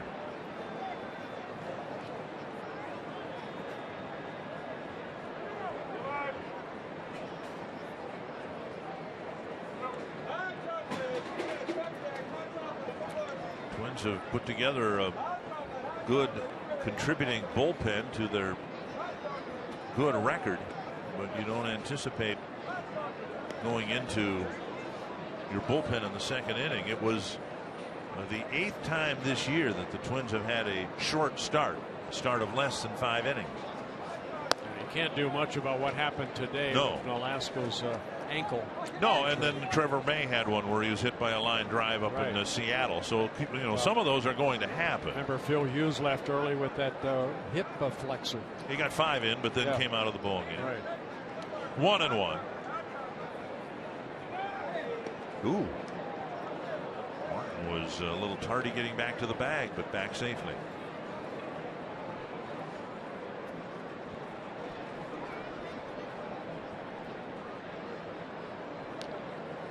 Four and 1 on the homestand. Twins trying to make it a 5-1 homestand.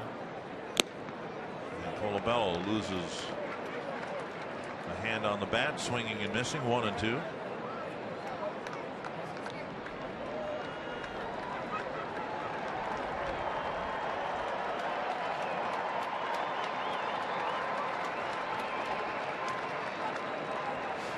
Base hit in his first at bat to keep that hitting streak alive for Colabello.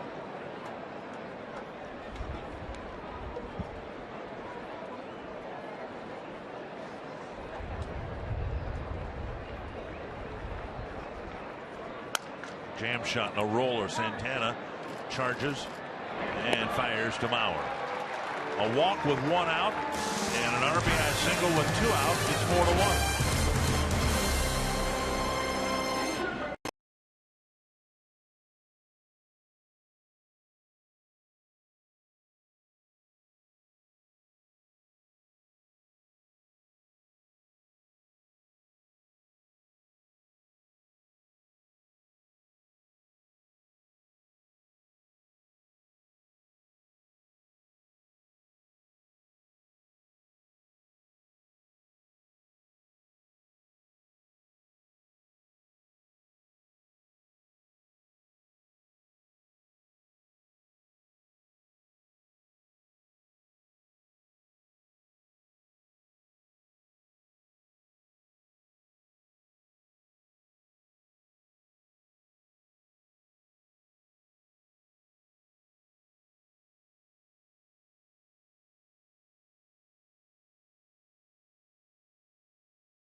Winner's Circle, we have $100 worth of scratch-off tickets for Nathan and Emmy, who are from Cleveland, Minnesota. That is down near St. Peter, celebrating their 1-year anniversary, and you chose a Twins game to celebrate year number 1. We sure did. And why is that? Well, Nate's never been here before, and I have, and it's just a great experience. What's it been like for you, Nate, first time? It's overwhelming. It's like the State Fair in a smaller atmosphere. The State Fair in a smaller because of the food. Yes. And the sign, by the way, it's 2 wedding rings together, not a pretzel, as the sideline reporter first thought. Dick and Bert. Very good. Happy anniversary to you 2 lovebirds. Cleveland, yeah, it's down around St. Peter and Mankato, not too far from St. Henry. Ottawa, Minnesota. Picked up by Donaldson. He spins and fires. Nunez is retired quickly for the first out. Nice play by Donaldson, the third baseman, going to his left and reaching out at the last second to get that ball. Converted catcher when he first came up to the big leagues. Now very steady third baseman. Here's Aaron Hicks, singled, stole a base in the second inning. Just need to come up with an answer here. It's been rare that the other team has scored 3 in 3 different innings without the Twins getting at least 1 in there on their own. Yeah, Hutchinson has settled down nicely after that first inning where the Twins put the run on the board. He's retired 8 straight Twins. Hicks, the last Twin to get a hit, that in the second inning, a base hit. On the ground, a roller to the second baseman Goins, 2 down. That'll bring up Danny Santana. MLB.TV Premium, the #1 live streaming sports service, is celebrating 13 years. You can watch every out-of-market game live or on demand in true HD on over 400 mobile and connected devices. Real-time highlights, live look-ins, pitch tracking widget, and more every night on every device. Blackout and other restrictions apply. Visit MLB.TV for details.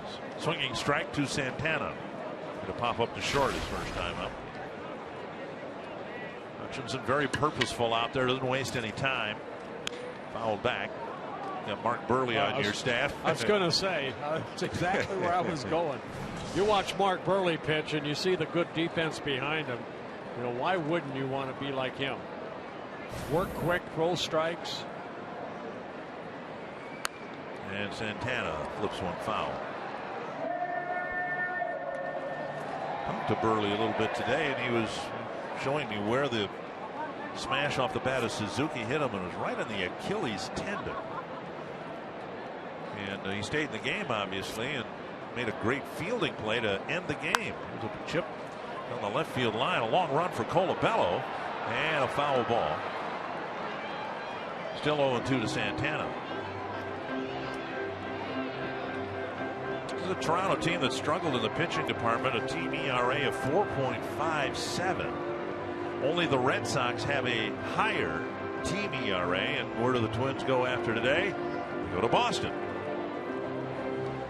So, I'd like to think the Twins can certainly do more run scoring there than they did last year when they scored 2 runs in 3 games. You know, Dick, we've talked about that American League Eastern Division before, and you know, Toronto in 4th place, 3.5 games behind the Yankees, but you know, you can get hot for a week and be right back up exactly what the Twins did.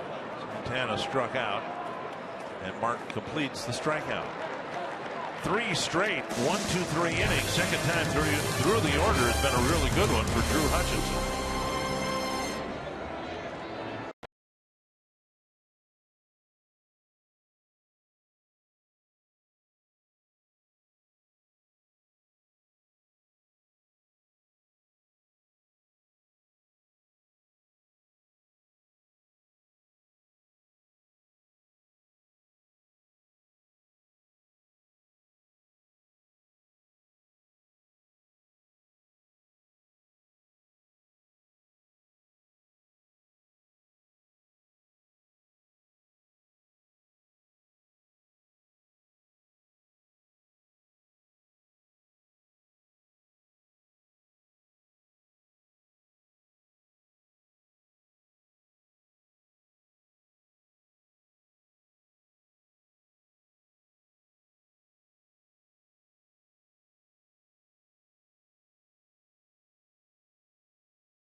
Red Sox in a 3-gamer here.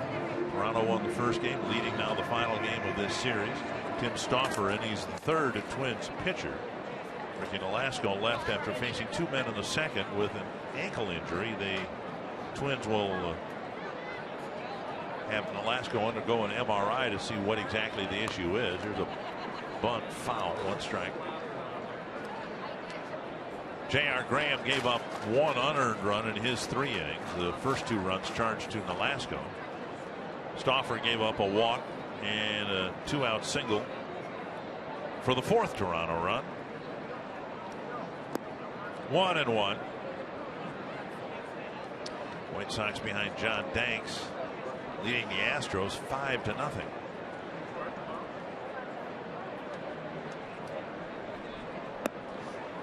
2-1.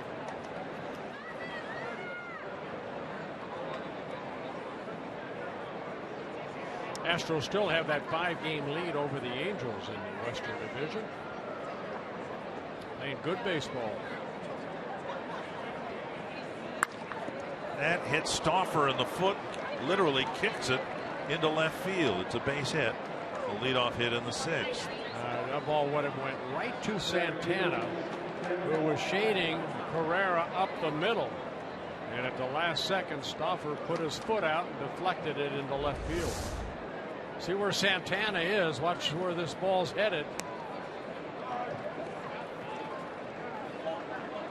So Carrera gets his second hit. Pilar will bat. Pilar reached on a fielder's choice and scored in the 2nd. Laid down a sacrifice bunt in the 4th.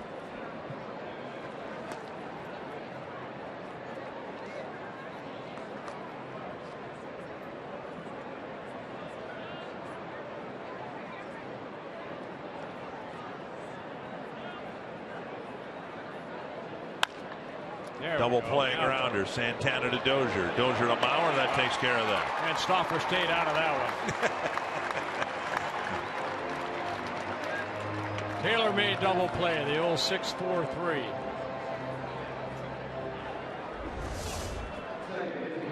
Twins turned their first double play of the ball game.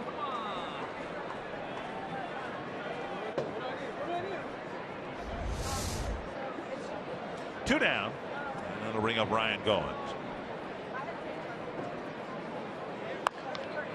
Mauer with a nice stop going to his left. And Stauffer faces just 3 men in the 6th. The Twins down by 3 here at Target Field.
North is presented by Toyota.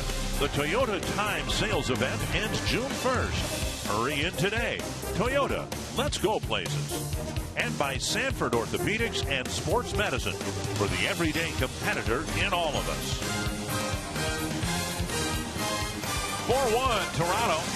Drew Hutchinson has sent down 10 men in a row. And Brian Dozier will lead off the sixth. Up and in, ball one. Dozier squaring to bunt. Josh Donaldson reacts accordingly. Kansas City got a run at Wrigley Field in the sixth. They're still batting and lead the Cubs 1-0. 1-0. And a strike, 1-1. 70 pitches for Hutchinson, 50 strikes. Carsoup.com trivia question: who holds the Twins record for extra base hits? Kirby Puckett, part of the answer. There you go. We got it right. Ding, Nice ding, going. ding, ding. Ding, ding, ding, ding, ding. Zoilo Versalles in 1965 when he was the league MVP. Yep. The ice cream, man. 1-2 to Dozier, then Hunter and Mauer. Twins trying to get on the board here, trying to get Hutchinson first of all into the stretch position. And landed 6 feet in front of the plate. 2-2. Hutchinson in his second full season in that rotation for Toronto last year, an 11-game winner in 32 starts.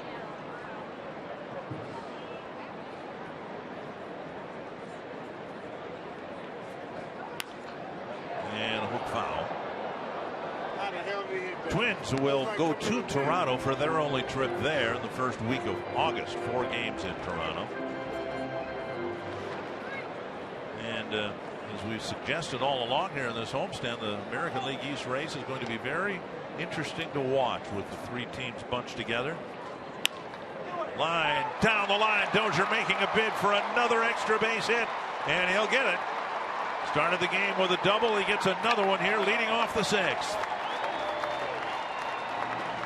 Yeah, that man cannot hit singles anymore. Everything extra base hits. 10 straight extra base hits for Brian Dozier. His 16th double of the year to go with 3 triples and 9 home runs. So a good start to the bottom of the 6th inning here with a leadoff double.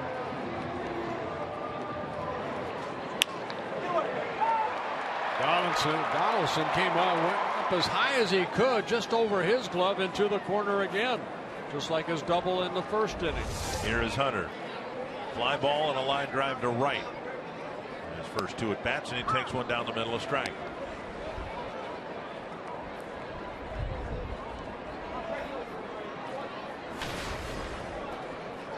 Torre leading the team with 30 runs batted in.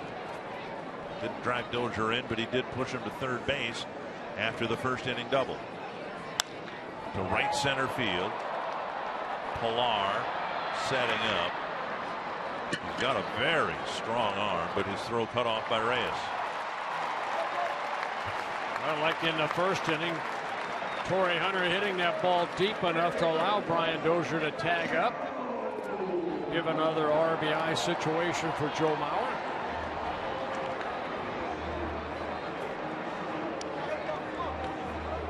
Mauer with a fly ball to left got credit for his 29th run batted in. The problem was for Colabello, he dropped it. An error was charged on the play, and then Mauer hit another line drive to Colabello that he caught in the third. Infield back. Jays playing with a 3-run lead. Why not? Mauer takes outside, ball 1.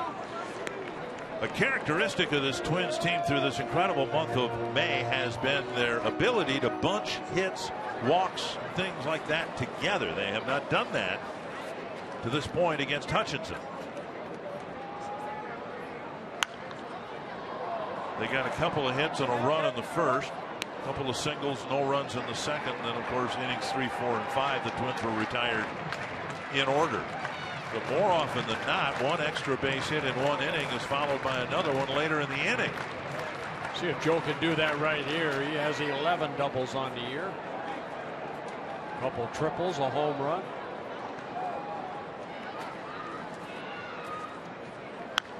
Fouled away, 1-2, the home run on the road in Pittsburgh. As dramatic as it was on the road. Of course, with the Twins fans here, and I'm guessing we got about 35,000 here today. really good crowd. What they want to see more than anything else is Joe hitting home runs here at Target Field. Yeah, last home run Joe hit here, you have to go back to August 17th last year against Kansas City and Jeremy Guthrie. 1-2. And a ground ball single to left. Dozier scores his second run of the game, and it's 4-2. And the Twins will bring the tying run to the plate. Yeah, Mauer got a fastball up and just fought it off and found that hole between third and short. So Mauer picking up his first hit, driving in his second run, now with 30 runs batted in. Pete Walker, the pitching coach, now talk to his right-hander.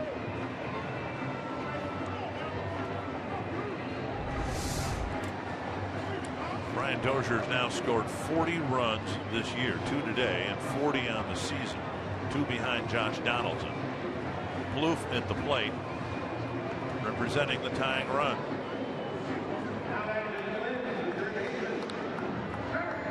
Plouffe with a single in the first and a pop-up to second in the 4th.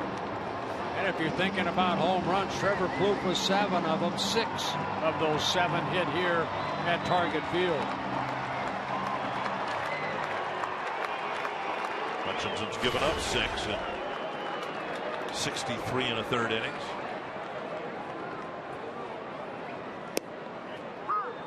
Belt high strike.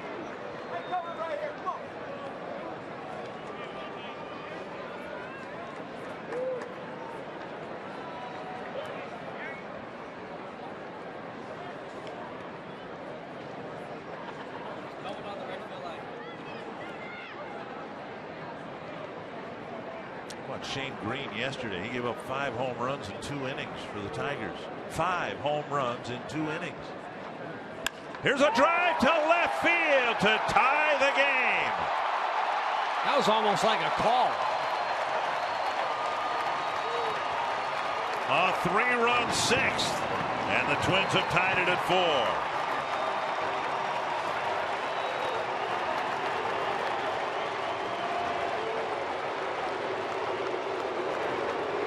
Home run number 8.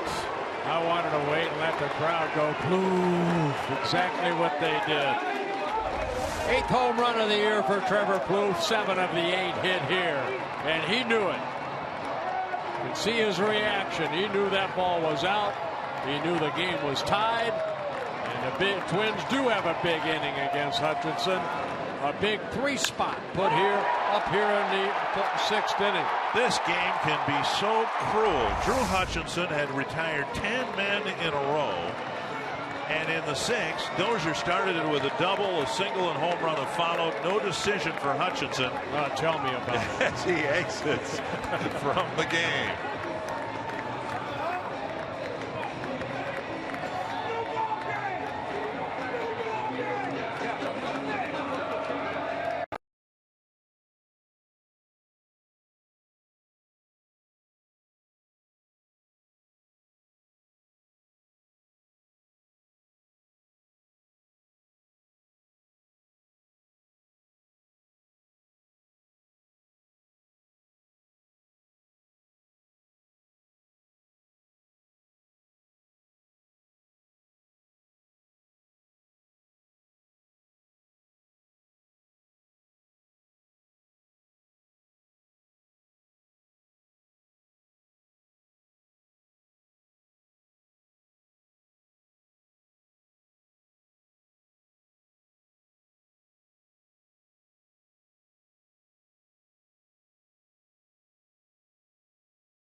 It's a new ball game thanks to Trevor Plouffe's game-tying home run.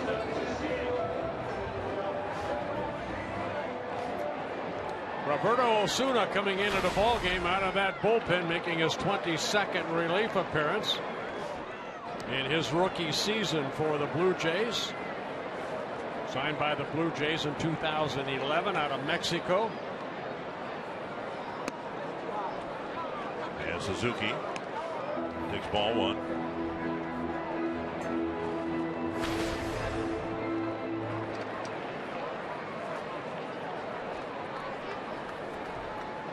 Osuna's been obviously very good, and he delivers high and tight 2-0. I think he made the club out of spring training, a guy that recovering from the Tommy John surgery.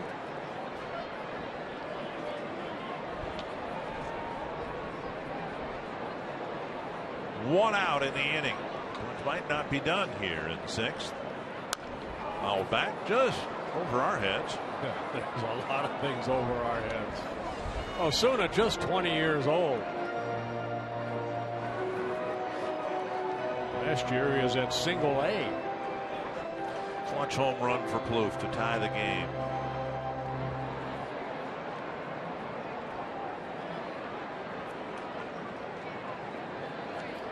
Two and one to Suzuki. Popped up. This one also reaching the seats.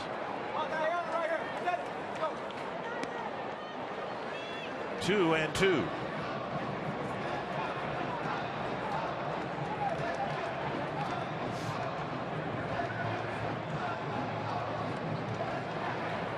That's 10 games above 500, looking for win number 30 on the season.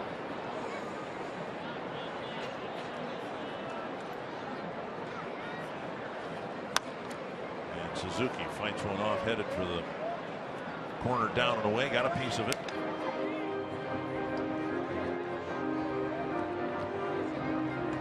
Showed you the numbers on Osuna. 24 2/3 innings, 24 strikeouts, 6 walks, 2 intentional. Out only 14 hits.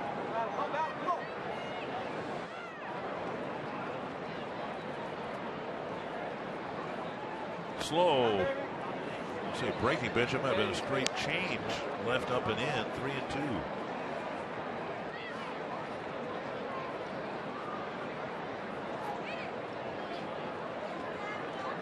Full count to Suzuki.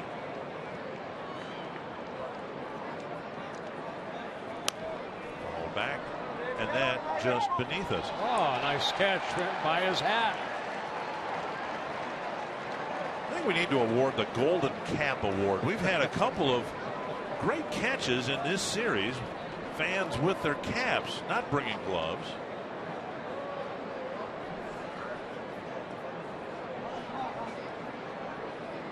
Good high fives all around down in front of us.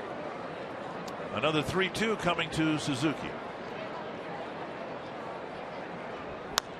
And he flares another one foul.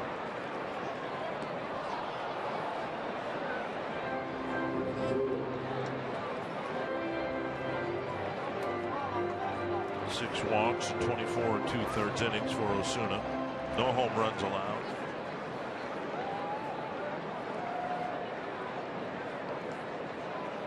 And he's got at least 4 pitches because he just shook 3 of them off. One looked like fastball in. And he fires it to the backstop. It's a good walk by Suzuki. And he's aboard with one away. Yeah, Martin, the catcher, was sitting inside, and the ball a little bit on the wild side. Take a look at what's ahead for the Twins. One way or the other, it's one of the most successful months in Twins history with at least 19 wins. And then June starts in Boston. 4 games. Another week-long homestand, then another shorter than normal road trip, and then another homestand. Yeah, kind of a rematch tomorrow night starters. Pelfrey against Buchholz. Martin to the mound, having a word with his pitcher. And remember, that was that 2-1 ball game that they hooked up against. Pelfrey ended up winning that ball game and beating the Red Sox 2-1. Here's Rosario. Single in the second, fly ball to center in the fourth. There's Pelfrey.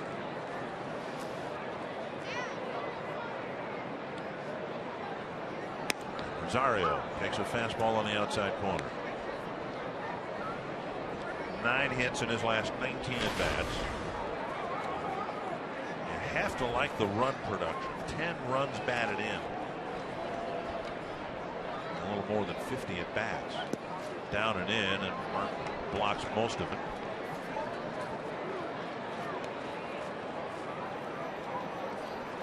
There hasn't been a period of time where he has looked overmatched. It's only, 55 at bats at this point. And he has struck out, but he did in the minor leagues too. Yeah, 6 minor league seasons, a .290 hitter in the minor leagues. The endorsement from his manager, who saw him a lot in the minor leagues in another capacity with the Twins, was he likes to be in the moment, meaning he likes being up there with men on base, and we've seen that play out here in his 55 at bats with 10 runs batted in. And who knows, a chance to drive in a run or two here in the 6th inning. Popped up, it'll reach the seats. 2-2.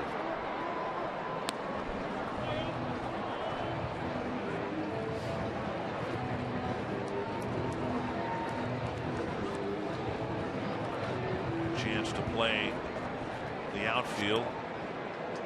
Recently, as last year, he was an infielder, but then the Twins made a commitment to Brian Dozier at second base, so they moved Rosario back to where he was earlier as an outfielder. Towering pop-up. Man, is this up in the air. And Martin has no play. The wind blowing in, not as hard as it was earlier in this series, but that was up there so high and was up there so long, it drifted. Yeah, just on the other side of the screen. Not a lot of room, of course, behind home plate here.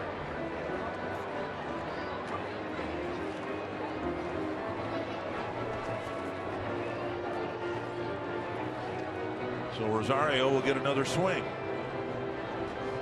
Definitely would have been an out in Oakland.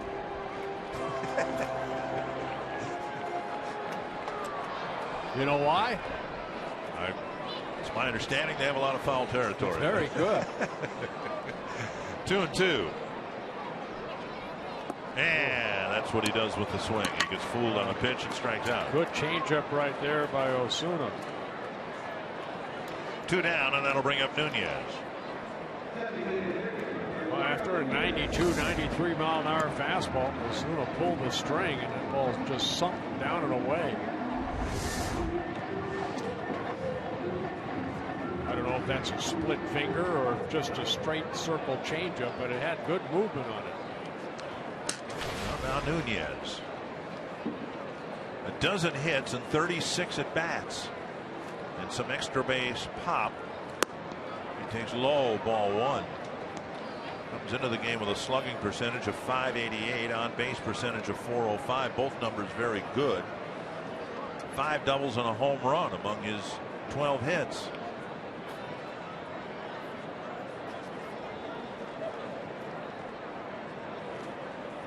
Fouled back. I want to see his helmet come off. Yeah. Because that usually means something good for the Twins. Not always. It usually falls off around second base, maybe going to third. 1-1 to Nunez.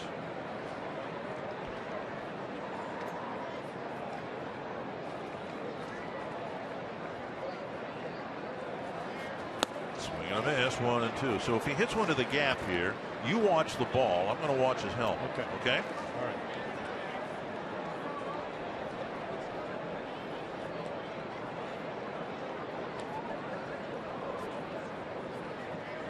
Nunez taking a little time after an aggressive hack. He's on a deal with a left oblique strain. 1-2. Fly ball left center field. And Colabello gives way to Pilar. The Twins are done in the 6th, but 3 hits in the inning, including Trevor Plouffe's game-tying home run.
Well, Twins came on the board in the first inning with a run.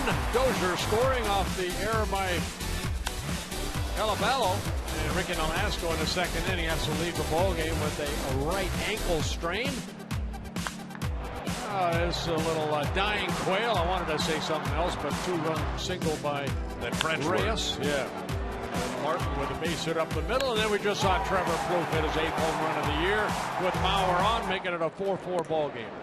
Reyes takes outside, threatening to bunt. Ball 1 from Tim Stauffer. Stauffer entered the game in the 5th, gave up a run in the 5th, gave up a leadoff hit, but no damage done in the 6th. And now in a tie game, pitches to Reyes, Donaldson, and Bautista. Top 3rd of the order for Toronto. There's a strike, 2-1. Stauffer, as you said, he's not going to overpower anybody. He has to live on the edges of the strike zone. That's to center. Hicks chasing it, running toward the gap, and it lands in front of the left fielder, Rosario. Here's the throw to second. Got him! Rosario, lying in the outfield grass, throws out Reyes. Nice play by Rosario right there. Even nice player by Santana, feeding it over to Dozier. Reyes coming off the field on a close play. We've seen Hicks make that catch, and they're going to review it. Watch Rosario get that little short hop right here on this bottom end, throws it to Santana, quick throw, and then a quick tag by Dozier. And they're going to review this right there. Did Reyes get his hand on the bag before the tag was applied? That maybe the left hand. Angle inconclusive. You look at Reyes slid completely off the base.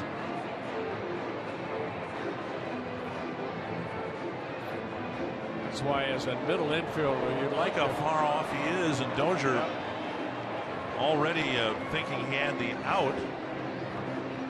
Chris Guccione saying that he got I think he's out. I do too, because I think the only arm or hand that's in play is his right, and it sure looked like Dozier was able to get the tag on before. Well, actually, it looked like his left hand got on the bag, but as Dozier made the tag, it looked like his left hand was off the bag. So they will review this.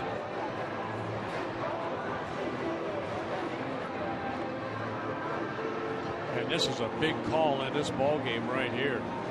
Reyes, in his speed, his ability to score runs, he's either at second with nobody out, or Stauffer. Watch his left hand. Now, left hand gets on the bag, but when Dozier touches him, see the hand leave the bag? Yeah.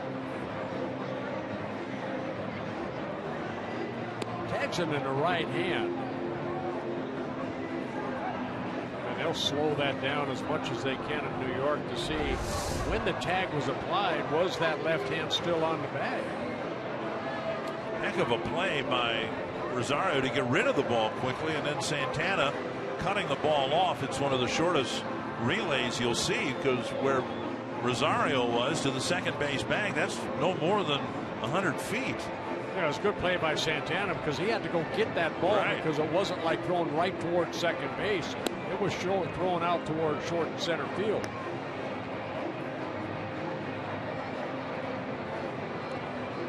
Umpires here, who are now helpless, looking at the replay on the scoreboard. This judgment will be made in New York, and I'm not sure that I'm not sure though that the right hand wasn't tagged even before the left hand got on the base, and then the left hand came off the base. Yeah, so left hand came off. Bryant still had, he's out. He still had the tag on him. So the play goes 7-6-4, a single by Reyes. And he's out trying to advance to second, and that is a huge late inning call in the Twins' favor.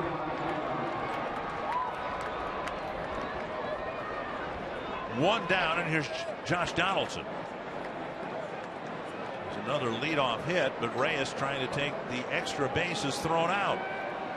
Donaldson 0 for 2 with a walk. Up and in, ball 1. Fox Tracks presented by Carrier. Now, Stauffer in his longest outing so far this year. He worked a couple innings twice. Just hasn't been an efficient outing. 35 pitches and only 16 strikes. Ryan Presley getting loose. Stauffer's only win came when May ended up leaving the ball game in Seattle. He worked 2 innings, got the win in that 8-5 win over the Mariners. Presley's been used in the first 2 games of this series, going an inning and a third total. High fly, deep right field. This has got some carry. And it's gone. A home run for Donaldson. Second of the series. And the Blue Jays take a 5-4 lead. And home run number 15 for Josh Donaldson. He did not hit a home run yesterday, but prior to that, 4 games he hit 5 home runs, so he is on a home run streak. Only Nelson Cruz has hit more home runs than Josh Donaldson in the American League. Got a pitch away. This young man has power to all fields. And Stauffer fouls behind Bautista.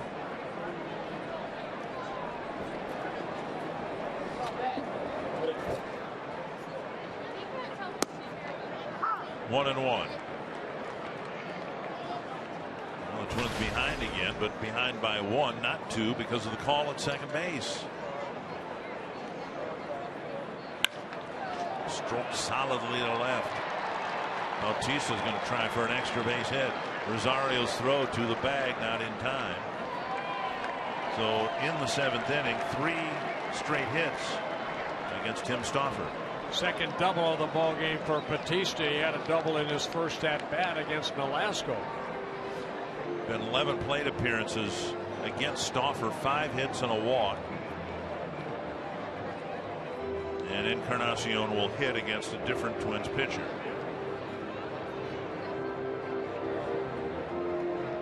With the Jays back in front, 5-4.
Program is a unique set of benefits and experiences exclusive to season ticket holders. Benefits range from pregame field passes, bobblehead dolls, taking batting practice on the field, or raising the Twins territory flag. The benefits are reserved exclusively for Twins full season 40-game and 20-game plan holders. Learn how you can become a season ticket owner at twinsbaseball.com or by calling 800-33-TWINS and asking about season tickets. Well, as you mentioned, Dick, Ryan Presley starting or coming in for the 3rd time in this 3-game series. He got the win in yesterday's ball game as the Twins ended up beating that Blue Jays 3-2. 1 shutout inning with a strikeout. 1 out. Encarnacion, the batter, making his 13th appearance. First pitch, a breaking ball, tap foul.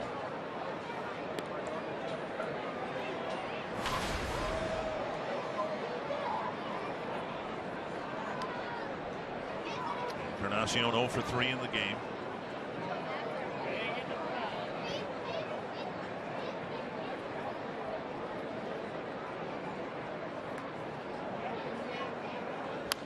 High fly to left, a breaking ball lifted deep to the wall. Rosario is there.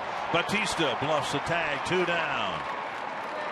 And now the ball gets away, and Presley right where he should be, backing up third base. Good play by the pitcher right there, but a good strong throw by Rosario, keeping Batista at second. That breaking ball almost hit out of the ballpark, right to the edge of the warning track.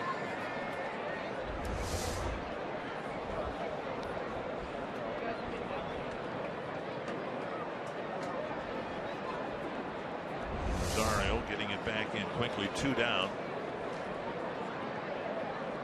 And that'll bring up Russell Martin.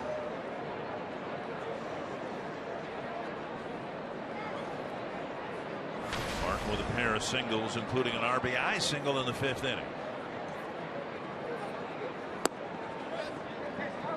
Quicker breaking ball taken for ball 1. Presley has a curveball, then he has the slider, along with a good fastball, occasional changeup.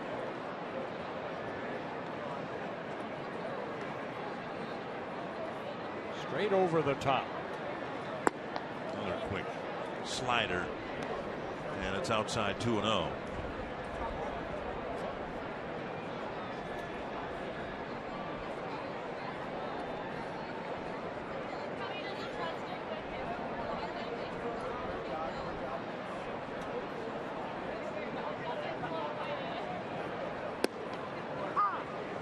Over for a strike.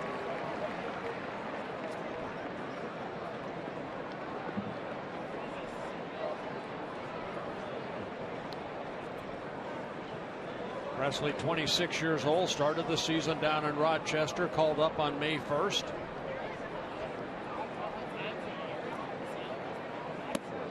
That's the curveball that just misses. Now 3-1. Colabello on deck with first base open.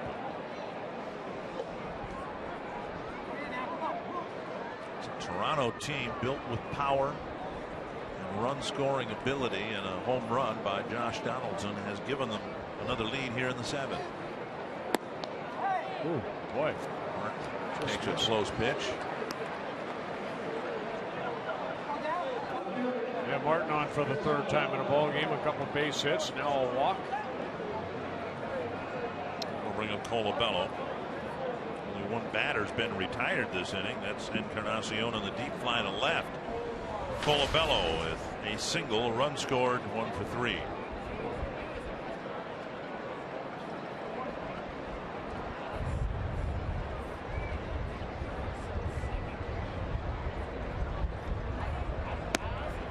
On the outside corner, Presley actually pitching in 4 games in a row. There was an off day on Thursday, of course, but he pitched 2/3 of an inning against the Red Sox, and then this is his 3rd appearance in this series.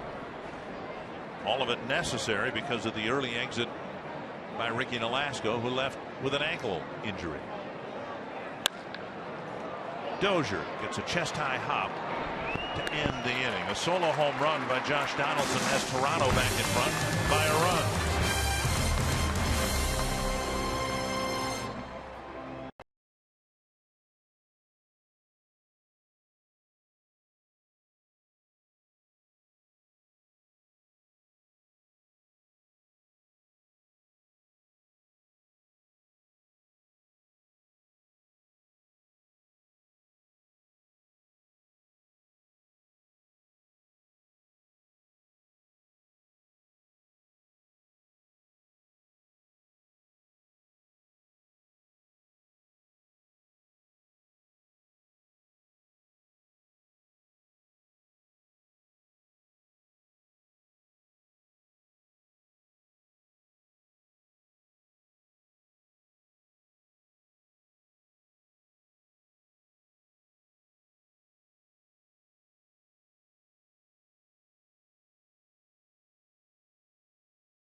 do it again to win this series 2-1. You can join Fox Sports North at the next viewing party Wednesday, June 3rd, 5:30 p.m. at Lone Oak Grill in Eagan. Bert and I will be in Boston, but you can be in Eagan. You can watch the Twins take on the Red Sox. Enjoy food and drink specials. Register for tickets and prizes and more. Visit foxsportsnorth.com. Click on the upcoming events on the Hot Topics bar. 1-run lead for Toronto. The Twins will hit in the 7th inning. Hicks, Santana, and Dozier.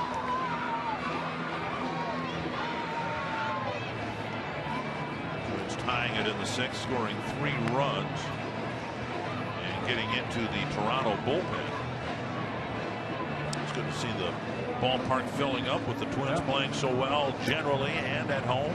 And that was a goal going into this season, and they would play better at home, and have they ever. Coming in today, 18-7 here at Target Field.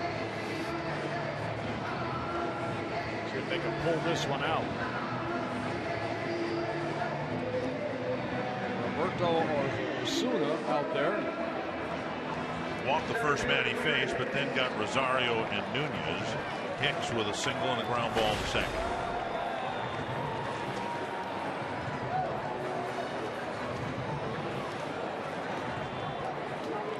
Hicks hitting at .263.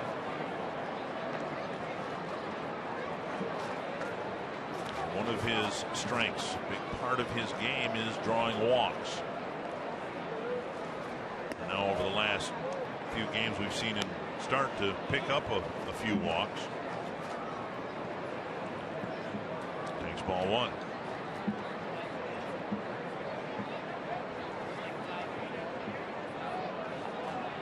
Two and 0.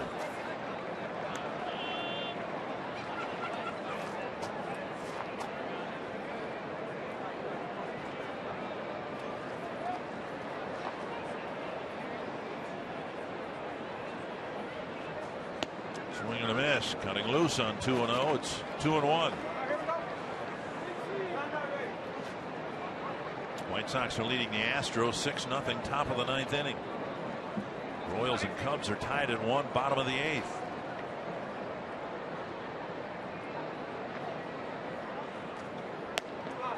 Strike called. Hicks didn't like it. Fastball flipped the outer half of the plate. 2-2.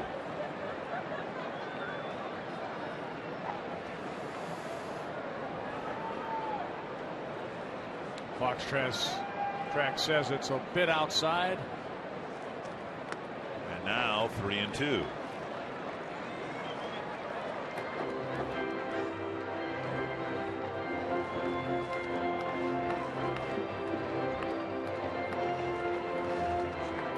He's trying to get aboard as a leadoff hitter here in the 7th.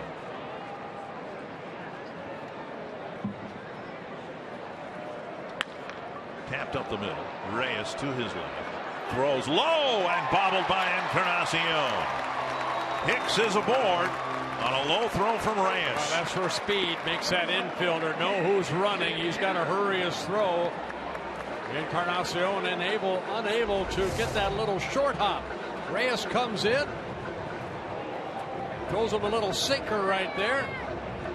And hit the heel of the glove of Encarnacion. And Hicks hustling down that line. An error charge to Reyes. Second Toronto error in the game. And here is Santana. 0 for 2. Strikeout and a pop-up. Hicks pops up, or Santana pops up the first pitch. Donaldson in foul ground makes the catch, and Santana very quickly retired. When Hicks reached in the 2nd inning with a single, he stole second and was left there. Santana swings away in the first pitch and pops out, and that'll bring up Dozier. Dozier with a pair of doubles and a pair of runs scored already in the game today.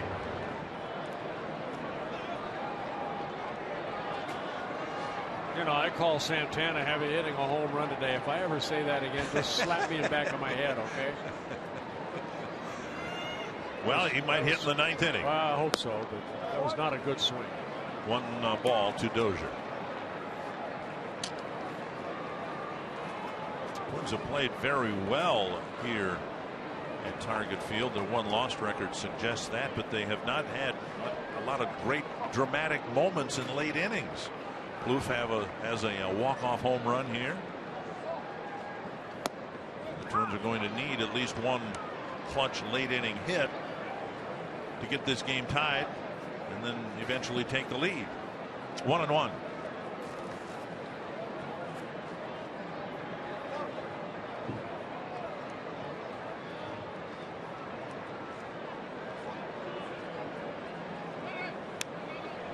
Dozier got a pitch left up and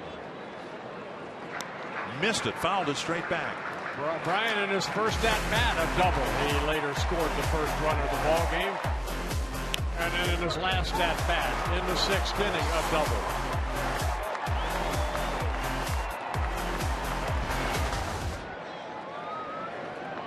One and two.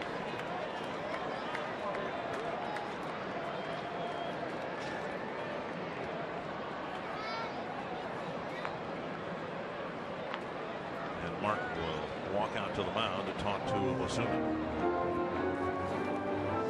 Mentioned the Twins have done really well in one-run games. Yesterday's win, their 10th win out of 29 overall wins. They won by 1 run. The Blue Jays have had just the opposite fate. They're 3-11 in one-run games. Those are always the most enjoyable wins, but also the toughest losses when you come so close to getting a win. And we have another one-run ball game here right now. Great crowd here this afternoon. 33,829. Very nice. 1-2 to Dozier.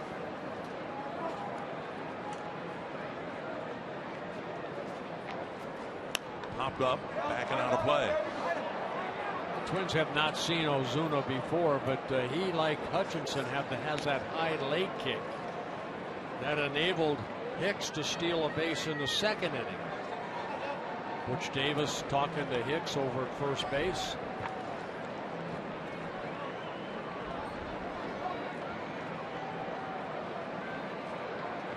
Another 1-2 pitch. Left center field, a base hit. Hicks will round second and draw a throw. That's it.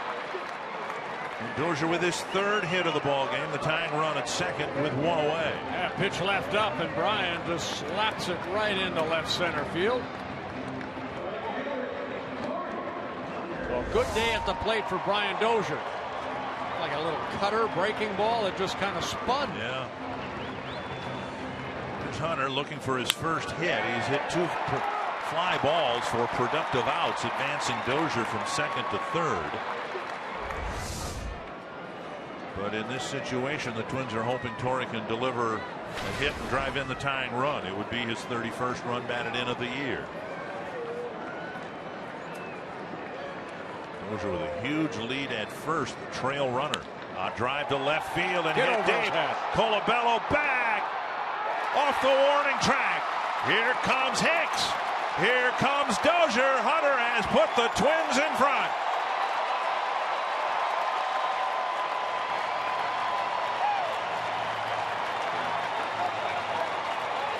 And most of the 33,000 plus on their feet.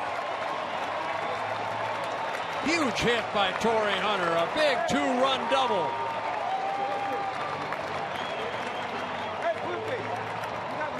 "6-5 Minnesota." Fastball in on Torrey. He opened up quickly. Hit it over the head of Colabello. Thought for a second he had a track on it, but the ball hitting one-hopping the fence. Got over his head. And that allowed Brian Dozier to score from first base. 3 runs in the 6th to tie the game. Now 2 runs in the 7th to take the lead. Hunter driving in a pair, leading the team with 32 runs batted in, and a pitching change here at Target Field.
outfield for the Twins last year out of necessity. And the only reason he's out there now is Jose Bautista can't play the outfield because of a sore shoulder. And now, you know, talking to Buck Martinez, their color analyst, Pat Tabler, their TV crew, that's what they were saying. He said, you got a first baseman playing left field. That's not good. There's Mauer at the plate. Facing Aaron Loop. Mauer with 3 well-hit balls, actually 2 well-hit balls. The only time he got a hit, he just hit a roller through the left side of the infield. Scored a run in the 6th. Twins leading by 1, having been out-hit so far, 11-9. Yeah, Loop worked in yesterday's ball game, the 7th inning, ended up getting a loss in yesterday's game. Dozier hit the RBI triple that scored Aaron Hicks. And now 2-0. Mauer faced Loop yesterday, hit a ground ball to second.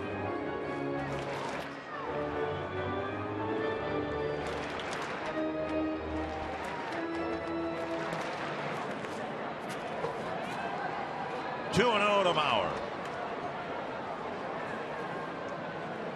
Luke with that sidearm delivery. Hunter with a huge lead at second, and he has to scamper back with Reyes. Another low throw. Remember, that's how this inning started, with Reyes underthrowing Encarnacion in the Hicks at bat. 2 down. Yeah, this time Encarnacion able to get that little short hop. At least he threw it on his forehand side, which makes it a little easier for a first baseman. Watch Torrey right there. He kind of stayed in his way, but there's the little pick by Encarnacion for the second out.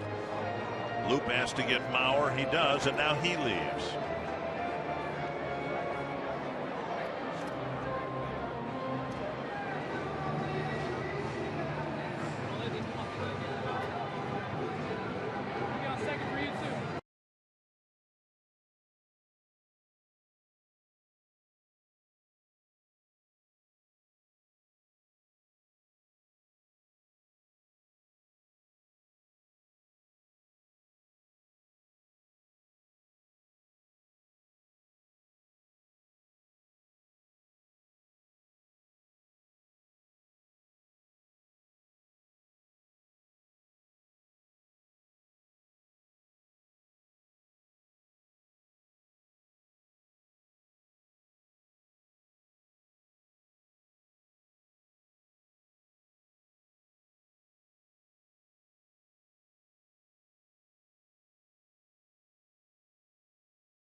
Telecast presented by the authority of the Minnesota Twins and may not be reproduced or retransmitted in any form, and the accounts and descriptions of this game may not be disseminated without the express written consent of the Minnesota Twins, LLC. Been a weekend filled with appearances and reminiscences about former Twins, and now it's Liam Hendriks' turn to take the mound. Yeah, of course, fans know about Liam Hendriks, signed by the Twins back in 2007, pitched for him for 3 seasons. Trevor Plouffe tied the game in his last at bat with a 2-run home run off the facing of the second deck. Yeah, Hutchinson left the pitch in, and Trevor with his 8th home run tied the game at 4 apiece. Hendriks will face his former teammate in Trevor Plouffe.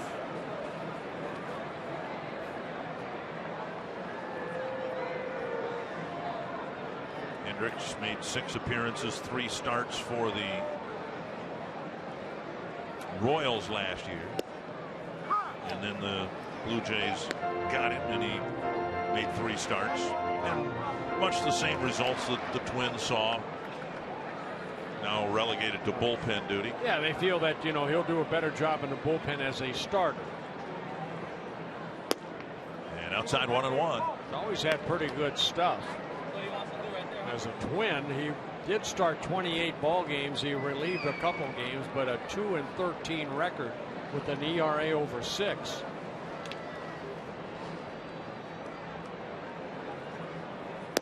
Strike called, 1-2. The best game that he pitched was against King Felix here. He ended up losing that ball game 1-0. That they both went complete games. Remember, Hernandez pitched lights out, and so did Liam. And Plouffe strikes out. And Martin with the flip to first. Good inning though again for the Twins. This time Torrey Hunter with a 2-run double to put the Twins on top. 6-5.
.30 on Fox Sports North. And now, back to Target Field.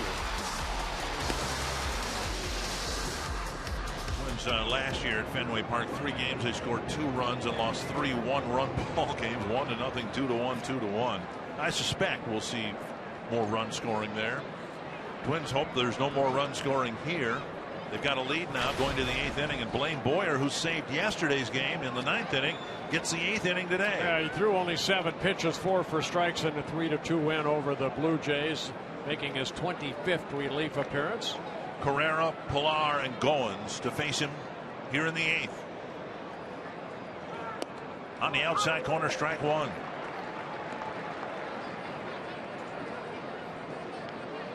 Boyer got the save yesterday because Glenn Perkins said, maybe not today. I just don't feel quite right.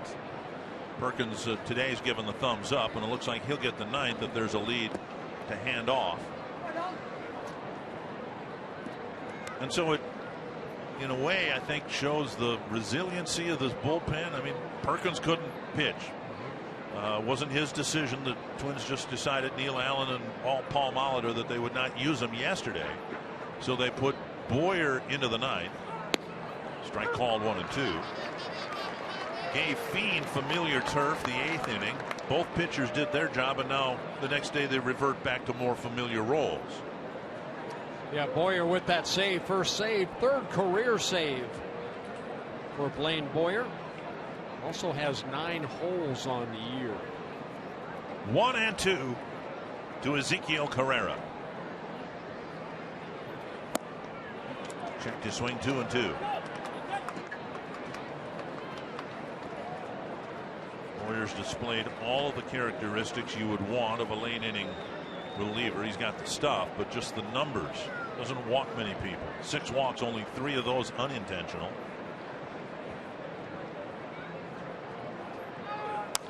Chopper. We've seen him field his position pretty well. 1 down. Well, good sinker down and away, creates that ball right off the end of the bat, and Carrera the first out. And now Pilar. Good location of this fastball. Watch what Carrera can only do with that sinker. Almost a little bit off the plate, but Boyer gets him out. Now Boyer will go after Justin Smoke, pinch hitting for Kevin Pilar. Smoke, the top pinch hitter in terms of opportunities and hits for the Blue Jays. He's 4 for 11 off the bench.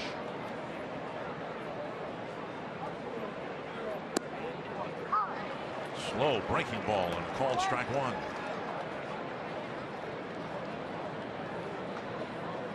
Boyer faced Smoke in the 9th inning last night or yesterday and got him the ground ball to Joe Mauer.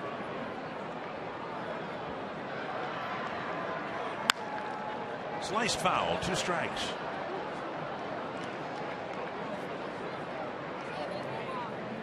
Smoke coming over from the Seattle Mariners, where he was with them for 5 seasons, signed as a free agent over the winter.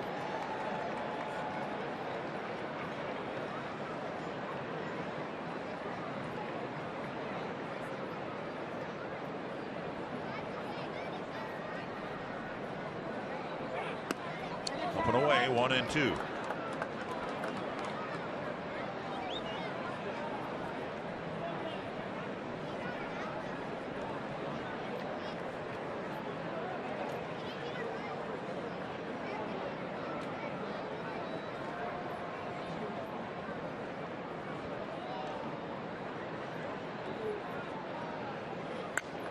Ouch. Jam shot.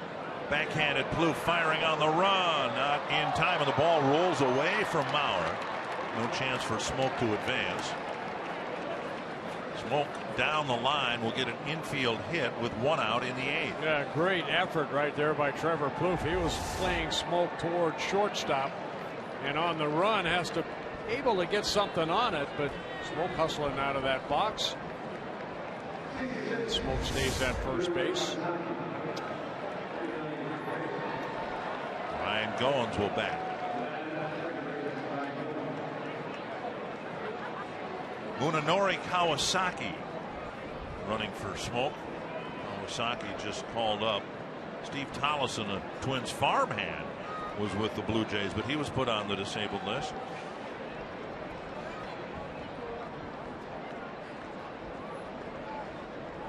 A lot of ex-Twins or guys who used to cash paychecks from the Twins here this weekend for the Blue Jays. Colabello, Hendricks, Tollison.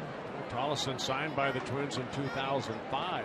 Danny Valencia, who we have not seen. He usually hits against just the left-handed pitchers. 1-0 and a check on first.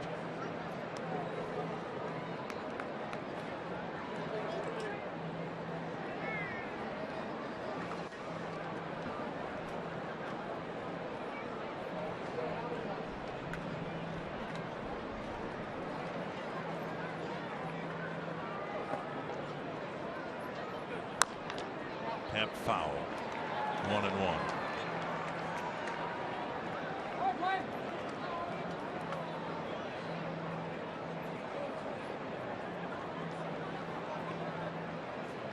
Goins, a number 9 batter.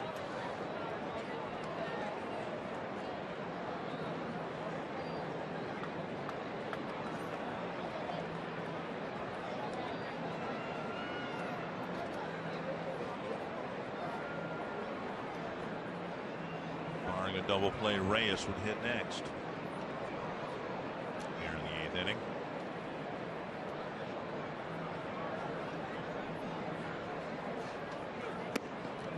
Two and 1.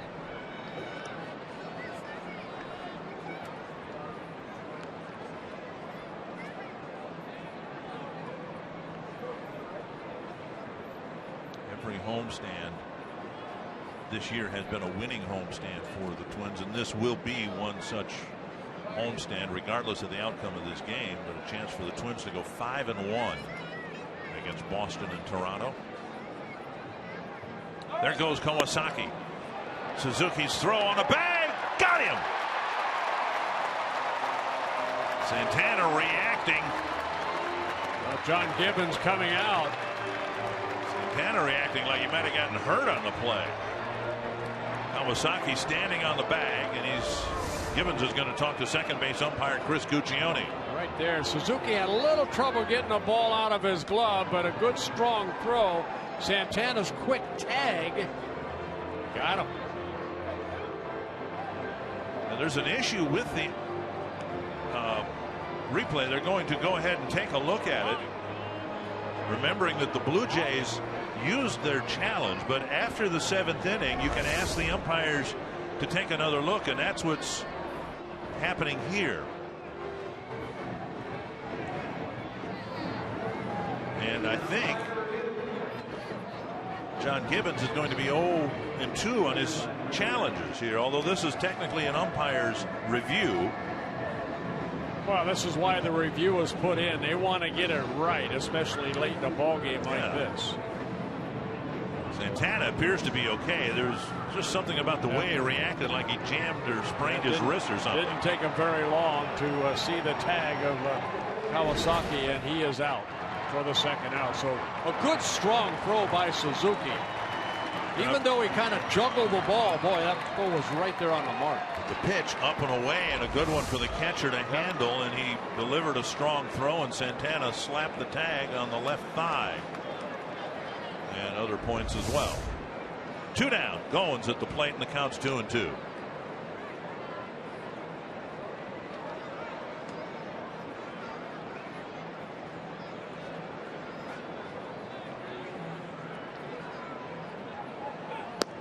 On the outside corner. Boyer got the save in the 9th yesterday, and he faces just 3 men in the 8th today.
Starting the bottom of the 8th inning, and coming up after the final out in Twins Live presented by CenturyLink, we'll show you how the Twins made that late rally with 3 runs in the 6th inning, 2 more in the 7th. Plus, look at the challenge the bullpen has faced today in pitching 8 innings after Ricky Nolasco left at the top of the 2nd inning, and reaction from manager Paul Molitor after the game. Dickenberg. Thank you, Marnie. Looking forward to that. Kurt Suzuki will lead off the bottom of the 8th. He'll be followed by Eddie Rosario and Eduardo Nunez.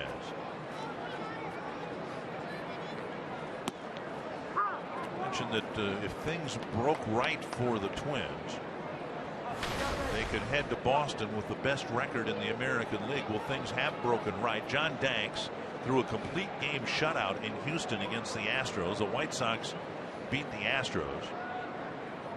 If the Twins win this game, the Twins will have, by a percentage point or 2, a better record than the Astros. The Royals are in the 10th inning at Wrigley Field. If the Cubs beat Kansas City, the Twins will be in first place in their division with the best record in the American League. Backhanded at third. Donaldson fires across, one down. And I think if you asked any Twins fan going into the season, where would the Twins be starting June 1st?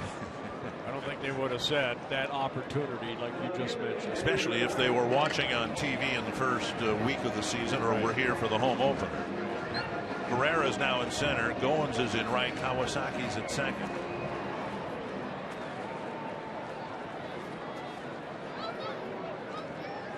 One down.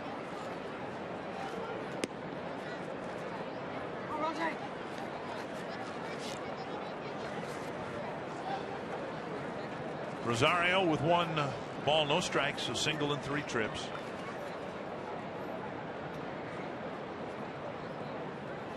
Foul back. And then the team everyone thought, or most people, not everyone, most people thought would be leading the division, the Detroit Tigers. The Twins have had problems, frankly, with the Tigers and no one else. They're playing out in Los Angeles tonight, and they're just having a terrible time scoring runs. And who would have thought that come the end of May? Martinez out. Chasing a high fastball 1-2 to Rosario.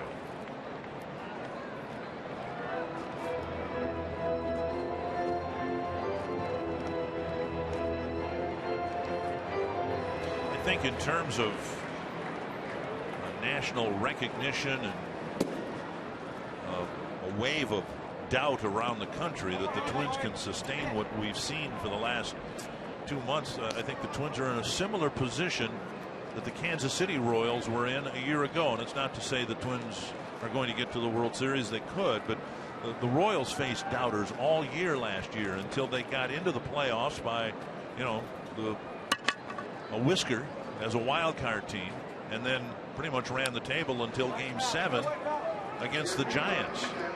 Dick, the game of baseball is so funny. You kind of ride with the good tide, and then sometimes that bad tide approaches, and it's how quick you can get back onto that good tide. And yeah, the bad tide was right off the get-go for the Twins, but boy, they responded.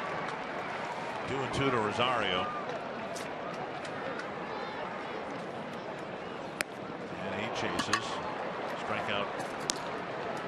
Second for Hendricks. Well, to me, what is really gratifying about this, you can't look at this Twin start and say, well, it's because things really worked out as planned, because just the opposite has happened. The biggest free agent signee in Twins history hasn't thrown a pitch for them yet because of the suspension. Kenny Vargas was supposed to anchor the middle of the lineup. He's in Rochester. They've swapped out pitchers. Rosario wasn't with the team. Hicks wasn't with the team. And despite having to shuffle along and change things repeatedly through the first 2 months, they might have the best record in the league by midnight tonight. Well, a lot of people saying, Ed, so it's Paul Molitor, it's Torrey Hunter's comeback. It's a lot of different things, but it's a great group effort. Everybody has contributed. Glenn Perkins will hope to extend his major league lead in saves when we come back.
Twins are 3 outs away from a 5-1 homestand. Glenn Perkins will try to pick up save number 19. Jose Reyes in the box, and there's a strike over the inside corner. Perkins worked here on Friday night, probably the worst outing of his season, where he worked only a third of an inning, gave up a couple runs, and that off the bat of Chris Colabello with that 2-run home run. So he's looking to redeem himself here today.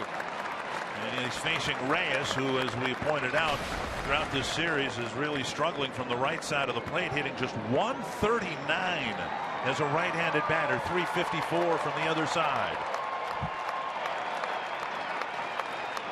Foul back.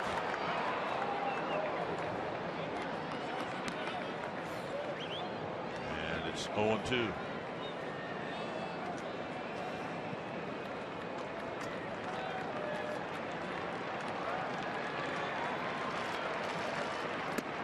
High and tight.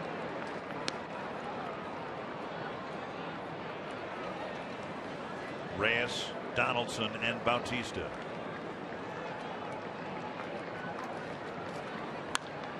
Base hit to left field, and the speed of Reyes aboard with nobody out. Reyes getting a rare hit as a right-handed hitter. Got a breaking ball down, picks up his third hit of the ballgame. Time now for What's Next, brought to you by Century Link, a 4-game series. Pelfrey and Buchholz square off against each other in the opener of the series tomorrow. Knuckleballer Stephen Wright pitching the series finale for the Red Sox. Here is Donaldson, homered his last time up to right field.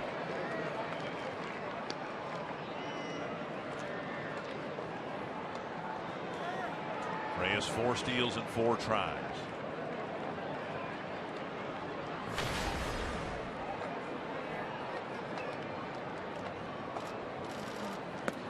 Down and away, ball 1. Perkins used Friday night here in a non-save situation, and he had a long battle with Russell Martin before finally walking him and then giving up the home run to Colabello. There's a strike, 1-1. Perkins faced 3 more batters after the home run, gave up 2 hits, retired 1 man. So far in this series, he's faced 6 men and gotten just 1 out. 1-1. Donaldson asks for time.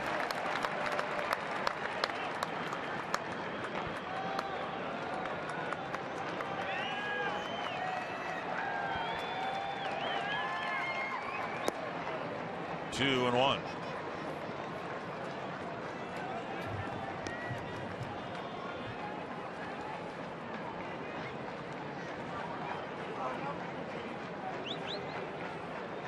Donaldson has hit into 4 double plays. Donaldson again asks for time.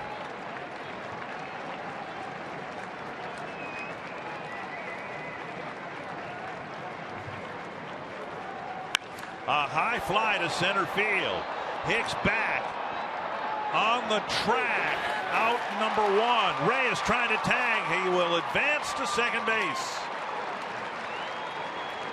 Donaldson so strong, we saw him hit one to the opposite field, and he made a bid for a home run to straightaway center field. Deepest part of the field here at that 411 mark, and I think he thought maybe he had enough, but Aaron Hicks going into that deepest part and coming up with a catch. Now Bautista with the tying run at second and 1 out. Bautista with a pair of doubles, a walk, a run scored.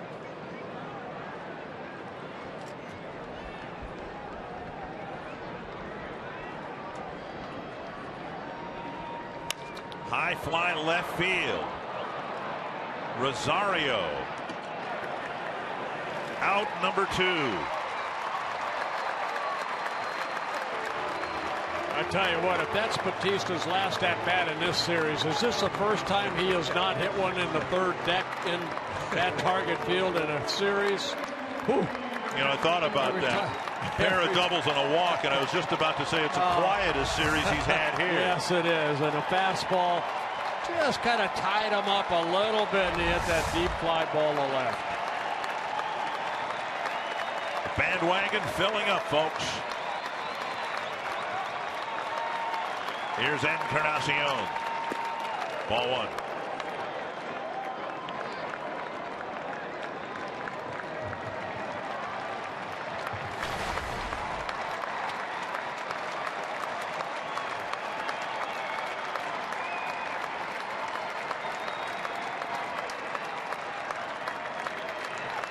Encarnacion with that open stance, looking for something he can drive. Popped him up.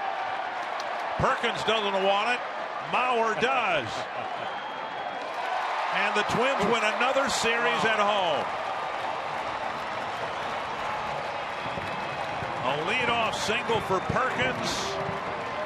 2 fly ball outs, a pop out, and a major league leading 19th save. And the magic continues here at Target Field. The Twins are 19-7 here at home, and they take this with them to Boston. What a great win for the Twins. High fives all around, and a very happy group of Minnesota Twins will head to Boston after a 5-1 homestand. Tom Hanneman. Dick, the Twins will be dancing in the clubhouse in a matter of minutes after this 6-5 victory to clinch the series. Up next on Twins Live, we'll talk about a clutch comeback, how the bullpen battled through this afternoon. We'll hear from Molly, and we'll preview the series in Boston.